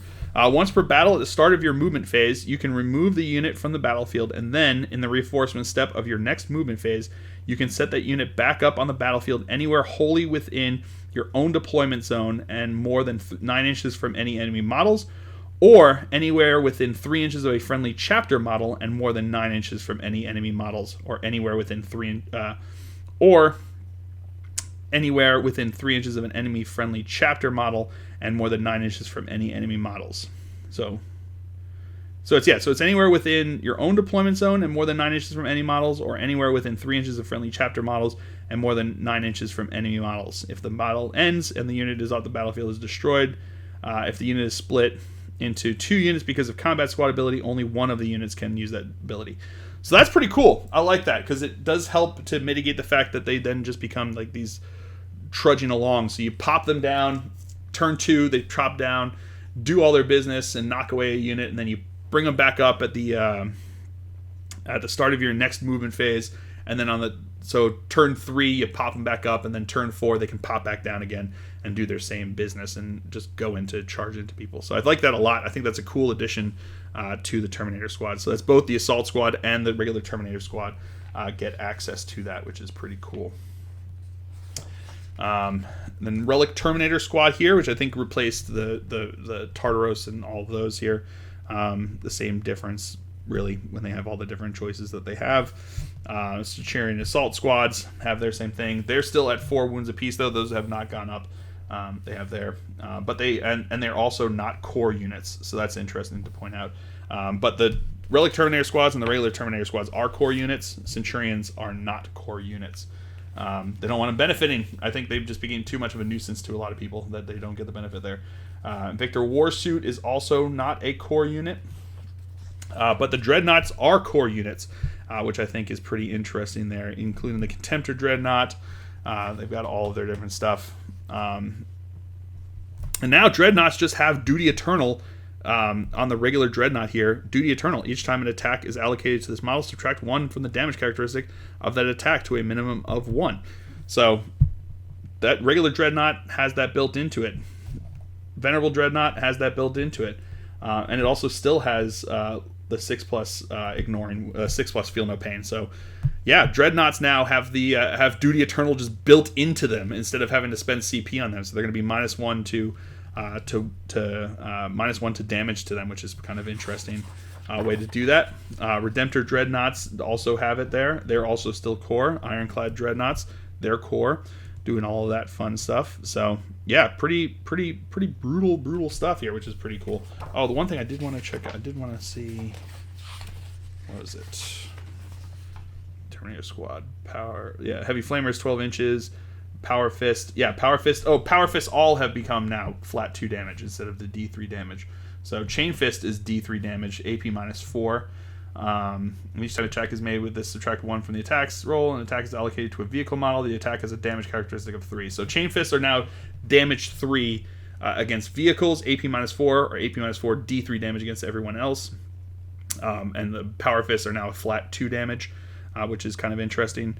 Thunder Hammers are AP -2 now, but they are still flat 3 damage, strength times 2, and still -1 hit. So they're a little less AP there to a bunch of different things. Power Fists are still AP -3, so it gives you, I guess it gives you now a reason to choose between Thunder Hammer and Power Fist, which is kind of interesting there. Yeah, and everything else. Outriders are still three man units. Invader ATV squad. I don't think this has been talked about.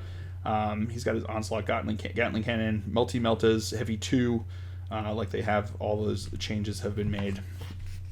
Scout Bike squads are, between 1 and 9 man units there. Bike squads, the same thing, are between 3 and 9. Same thing. Biker squads are between 3 and 8 man squads there, and can take the attack bike. Multi-Meltas again, Heavy 2, which is pretty fun there.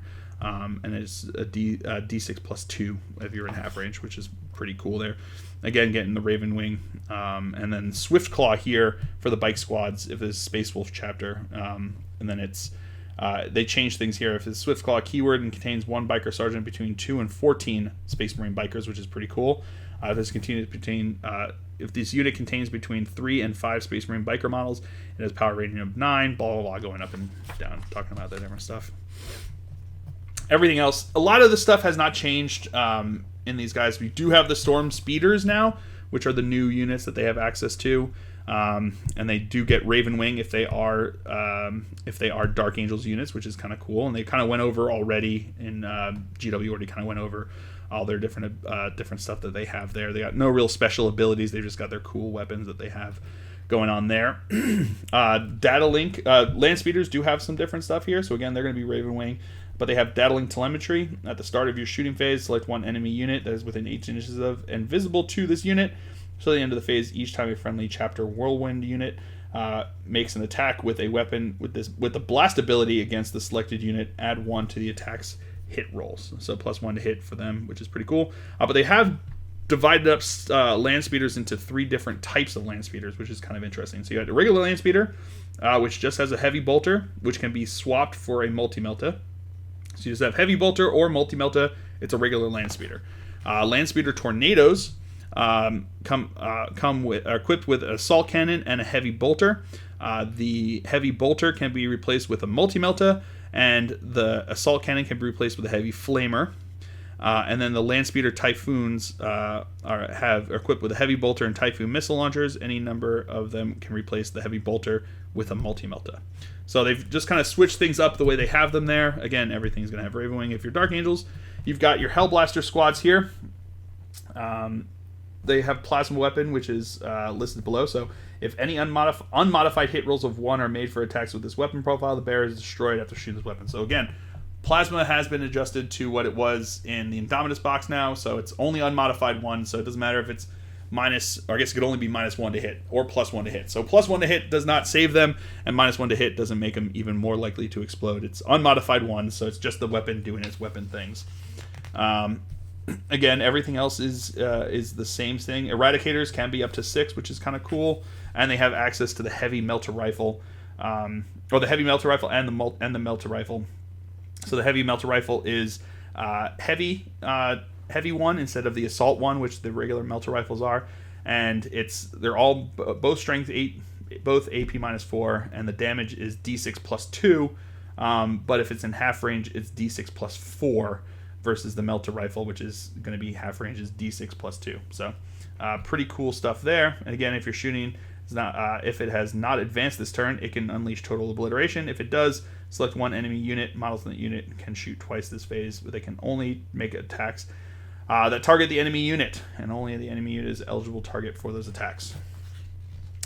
You got your Devastator squads, the same stuff going on with them. Nothing really changed here. The Armorium Cherub is once per battle you shoot phase. While this unit, after this unit has shot, one model unit can immediately shoot with one of its ranged weapons again. So Armorium Cherubs are just now included, I think, in them and the pricing. I don't think there was additional price. We'll get to there in a second, I guess. You do have the Thunderfire cannons, which the same stuff has happened there. Nothing really has changed. And then you have Fire Strike servo turrets, which are pretty cool. It does have a movement of 3 inches, so it can like crawl across the battlefield, which is kind of interesting. Got the regular stuff. Everything is pretty much the same. Oh, the Predators also got split up again, just like the Land Speeders. So you got the Predator Destructor, which is equipped with a Predator autocannon. It can be equipped with the side sponsons there. So basically it's just what its top weapon is. So you got the Predator Destructor has the autocannon, Predator Annihilator has the twin las cannons there. And then you got the Gladiator Lancer, which is pretty cool. Its main weapon is the Lancer Laser Destroyer, which is heavy 2, strength 10, AP minus 3, D3 plus 3 damage, which is pretty cool. And then it has Aquilon Optics. Each time this model makes an attack with a Lancer Laser Destroyer, add 1 to the attack's hit roll, so plus 1 to hit with that, which is pretty cool. Got the Reaper and the Valiant for each of the Gladiators there, which is pretty cool. You got the Vindicator. The Land Raider. Land Raider is one of the ones that has the Machine Spirit over here. And then the Land Raider Crusader is the one that has the Assault Launchers. So you can use that stratagem for them. Same thing with the Redeemer. They have the Assault Launchers as well. The Repulsor. Let's see if it has... Nope, yep. So it's no longer just a base -2 to charge against them now. Now you have to use that the thing. So... and it does have, if you put in the auto launchers, it gets the smokescreen ability, which is pretty cool. But it does have the Machine Spirit ability, which is that, remember that we talked about that stratagem that you can use with the Machine Spirit, which is pretty cool. Rhino, Razorback, Impulsor, all the same stuff. Nothing has really changed for any of these. Drop Pod, same difference. 8 wounds. Drop Pod Assault, this transport started the battlefield. Set up high in the skies, but neither it nor any units embarked within it are counted towards the limits. So same thing. It can all drop down there turn 1, so which is pretty good. And it has to go first, second, or third movement phases. You can choose to drop them in there. So pretty cool stuff there. Everything's the same for all of this. Storm Ship, Storm Raven, all of them, and then the Hammerfall Bunker, which is the new one that they've got there, which is a fortification. So you can take it as you have to take it as a fortification, which is kind of cool. It's the same. All the stuff that they've previewed from it has not been changed, and it's pretty awesome stuff there.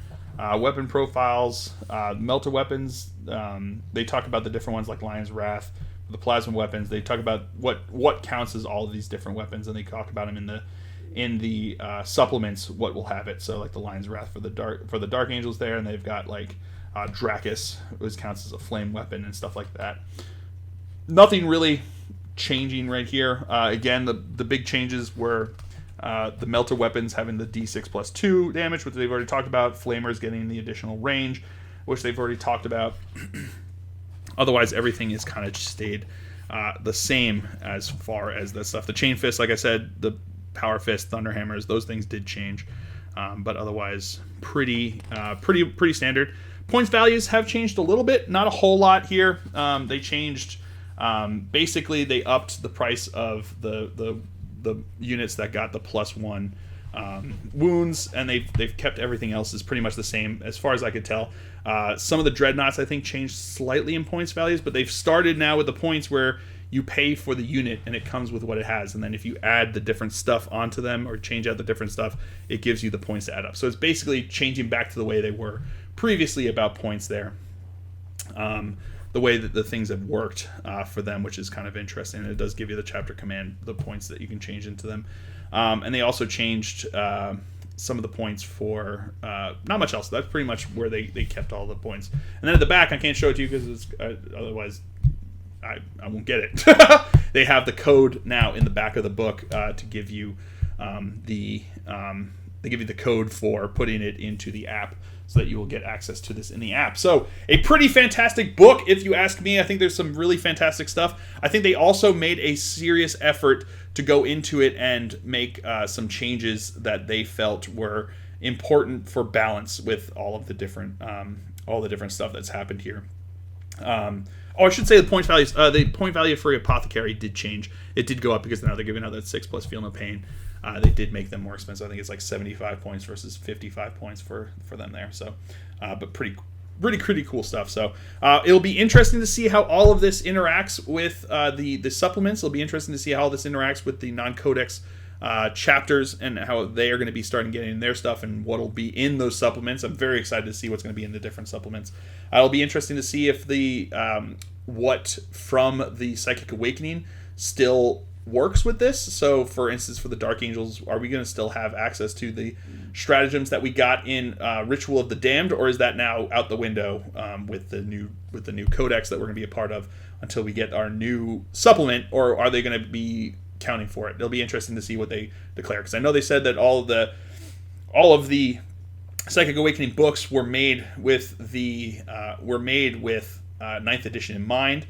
And they were also made. They would still be in effect in 9th edition. I just wonder when they're going to be the cutoff, because there's obviously going to be a cutoff. There's always a cutoff, and a lot of the stuff from Faith and Fury got rolled into this. So I imagine most of that book, if not all of that book, is already going to be discounted from being able to be used. So it'll be interesting to see how it all plays out, see how it all gets changed, and what it all is going to mean. But I hope you guys have all enjoyed this. I certainly have. I'm very excited for these guys. They seem like they're going to be way more balanced. There's a lot of things that really irked people about Space Marines that got taken out or got adjusted. The fact that the only things that can fight twice now are going to be assault intercessors makes it very interesting. You're not going to have a lot of the, you're not going to have like the Deathwing Knights, or you're not going to have Death Company fighting twice in a turn. You're just going to have the the assault intercessors are the ones that you're going to have to worry about fighting twice. Not even characters anymore. They can't fight twice. They can fight if they die before they fight, but that's about it. That's all they can do there. So there's other things like the Grav stratagem got taken out there, and a lot of the different stuff that really kind of irked people. I think they looked at a lot of the things that were bothering people about what Space Marines were able to do, and they took it into account, and then they either changed it or adjusted it, or in certain cases they just worked it into the actual unit itself, so that like Duty Eternal is now just -1 to damage against dreadnoughts. That's just the way it is. That's the way dreadnoughts are. You don't have to worry about that. So there's certain things like that I think benefited the Space Marines with this new edition. I think that there's things like this stuff. The changes to the Apothecary, I think, were super beneficial to the Space Marines. But it'll be interesting to see how it all pans out. I think that the difference between Firstborn and Primaris shrunk, but there were aspects that like a lot of the certain strategies, like the fact that transhuman physiology is only applicable to Primaris Marines now, certainly will make you think about whether you want to do Firstborn or not, depending upon what you're facing. If you're not facing anything that's going to be wounding you on 3+ or 2+, you're not going to have to worry about it. But I think a tough 4, that's a big deal. I think the fact that I think that's a pretty big deal. So I think that a lot of the all of the new data sheets in this book are from, or I guess not all of them. I guess some of them are some of the old Firstborn ones. Like the fact that you've got 2 Predator data sheets in here now, and you got 3 Landspeeder data sheets in there now. So some of the new ones are Firstborn, but most of the new one is all the new Primaris stuff that's coming out, and it's interesting. It'll be interesting to see how it all goes out. And I know I'm definitely going to be wanting one of those Primaris chaplains on a bike to run up there with my Raven Wing. I think they're going to be fun to have up there, and it'll be interesting to see how it all pans out. So an awesome start, I think, to 9th edition, to see how it goes and to see the balance that I think is coming into it, and a lot of the new stuff that they have working with it. Because spoiler alert for the Necrons, they also have the ability to up their Cryptex to give them special abilities, sort of like the Command Squad abilities here. So instead of chapter master, you've got a cryptech with like super abilities and stuff like that. So it'll be interesting to see how that all follows through with the new with the other factions that are going to be coming out. Because I think that 8th edition, the change into 8th edition was a chance for them to reset everything and be like, we've got a tabula rasa here. We've just got a blank slate that we are now going to use to figure out what we want Warhammer 40,000 to be. They changed a lot of the mechanics. They changed a lot of the way things worked, and they made a lot of adjustments. But I think a lot of the models and the rules and stuff were basically 7th ports into their new edition, into their new world that they've created here with 8th edition. I think you saw, starting with basically the Gene Stealer Cult Codex, where they started to make changes in how mechanics work. They started to make changes in the way the game played. And then you started getting into the Psychic Awakening stuff, and they tried it with the Vigilance attachments and stuff like that. And I think you saw a big change in how things worked and how things operated. And I think that that 8th edition was really working at the kinks of what they wanted this new edition, what they wanted the new game to be. And now with 9th edition, I think they've finally found the home for what they want Warhammer 40,000 to be. And I think that you can see that in how this codex is laid out, and you can see how this codex is powered and how it's leveled. The changes that they made to what had been. It'll be interesting to see how things go forward. But it does feel like a good step forward for the company, for the game itself with this. So I think with this codex, you're going to still see Space Marines being strong. I think they've got a lot of options that make them very strong, but they won't be the only one. And I think that going forward in 9th edition, you're going to see a lot of parity with a lot of the armies. That's me making the assumption based that the rest of the codexes are going to be like these in the Necrons. But I think that you're going to have, they took a lot of the rules that left people feeling bad. They changed those when they went from 7th into 8th. And now, going into 8th into 9th, I think they're taking a lot of the army rules and special stratagems and stuff like that made people feel bad. I think they've now taken those into account and adjusted them so that everyone, I think, is going to be having a better gaming experience. So whether you're at a tournament or whether you're just playing with your friends in the garage, I think that Games Workshop has created a new edition that is going to make everyone.